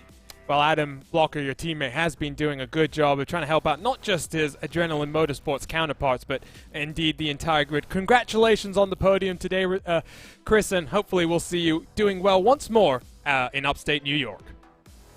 Thank you very much. So that was Chris Stouffer. Of course, no Adam Blocker in the booth for an interview today, and I don't blame him at this point, Justin, because I'm sure he's in an unfamiliar environment. He's now got to pack up, head back to what must be a new hotel room to him, and focus in on testing tomorrow once more. Yeah, that testing was very important to prepare for a brand new season of IndyCar racing, and a lot of work has to go into that. But again, a stellar fight in a stellar battle. What a victory, I have to say, for Galvin. You can tell with the emotions, this race meant a lot to him, especially here for this track. And everything it's meant to him in his real-world career, in terms of racing, in terms of his collegiate career, in terms of everything. A huge victory for Galvin tonight. And as we wrap up here on a Wednesday night in the Lionheart IndyCar Series, of course, Monday nights are Lionheart Speedway Series competition. Thursdays are reserved for the Lionheart Retro Series, but Wednesdays, the main focus, the Dallara IR18. We are done in the desert. Now we head to upstate New York for a race at Watkins Glen that's going to be very interesting, Justin, because Sage Karam dominated Long Beach. I mean, there was never really any contention for the victory there. This time, at Watkins Glen, it's a much more open type of a race. Lots of draft, lots of passing opportunities. I don't think it's going to be as easy for the Dryron Reinbold driver to take victory once more. I think Adam Blocker is going to be definitely trying to step up a little bit more, and it's going to be interesting how things fare out, especially how things fare out in qualifying for that race. That could set up an amazing battle, I think, between two of the best on the road course, to say the very least. We've seen both of them be very quick at Long Beach. It's going to be critical for both of them to qualify well, and then in turn, capitalize on the early portion to fight. And after Watkins Glen, we head to Kentucky as we dive back into our ovals, and heading into the month of May, I think that's always just an exciting time for IndyCar fans in general, but extra intrigue for us as well, because obviously all building up for our first Triple Crown of the season at Indianapolis as well. And there's a lot of hype and I think a lot of momentum for drivers such as Galvin and Blocker recently with how they played the past few rounds or so. It's going to be important for them to keep up that momentum all the way to Indianapolis. That's going to be a thrilling race, keep in mind, for the start of that Triple Crown. I can't wait to see what happens, though, in the next couple months or so, because a lot can happen, and I'm expecting a lot of great fighting, to say the very least, especially in the next upcoming ovals. Well, before we say goodbye to you, got some thank yous to work our way through as well. The Lionheart Racing Series has lots of partners, none bigger than buttkicker, title sponsors of the Lionheart IndyCar Series. For sim racers, the buttkicker Gamer 2 or Simulation Kit adds the missing driver-to-car connection, bringing more realism to your sessions. By accurately responding to in-game audio, you can feel the track like never before, providing increased vehicle handling and faster lap times. Are you ready for the most immersive sim experience in sim racing? For more information, visit thebuttkicker.com, and don't forget to use the promo code LION2021 for 20% off all orders. The Lionheart Racing Series is powered by HyperX, makers of premier gaming gear like the legendary ultra-comfortable Cloud line of gaming headsets. Whatever you play, however you play, HyperX knows we're all gamers. For more information on HyperX products, visit hyperxgaming.com, and don't forget to use promo code Lionheart15, that's LIONHRT15, for 15% off all orders. But Sim Experience AccuForce Pro V2 is the premier professional simulation racing steering system. The key to its incredible realism is the groundbreaking direct drive motors control system, providing a driving experience that's second only to the real thing. Minus 273 is the premier name in karting gloves. Their industry-leading gloves are super lightweight and durable, made of breathable poly spandex. Whether you're a kart or a sim racer, Minus 273 gives you the control to reach victory lane. For more information on Minus 273's full line of gloves and apparel, visit www.minus273.biz, and don't forget to use the promo code Minus 273 LHRS15 for 15% off all orders. Looking for entertaining sim racing content? Look no further than the DMLC Racing Channel. Fall former Lionheart Retro Series Driver of the Year, Mark Cohn's racing escapades as he battles for wins and avoids wrecks with cat-like reflexes, all while providing commentary sure to make you laugh, cry, or both. Follow along by subscribing to the DMLC Racing Channel on YouTube and like his Facebook page at the DMLC Racing Channel. It's not just those as well. There's a whole team that's behind the Lionheart Racing Series, including title sponsors of today's race, Thumbs Up, Cancer Down. Take a look at these names, and you can learn more by heading on over to the Lionheart Racing Series website and finding out more about these wonderful partners and the 3 series that the Lionheart admin team runs. Today, though, it's time to say goodbye. It's been a wild one, to say the very least. And 200 miles later in Phoenix, it's Jason Galvin taking race victory. The Lionheart Racing Series, powered by HyperX, will be back in action next week for races, first on Monday in the Lionheart Speedway Series from the Milwaukee Mile, as well as on Thursday as the Lionheart Retro Series heads to the Canadian Tire Motorsports Park and round 4 in that championship.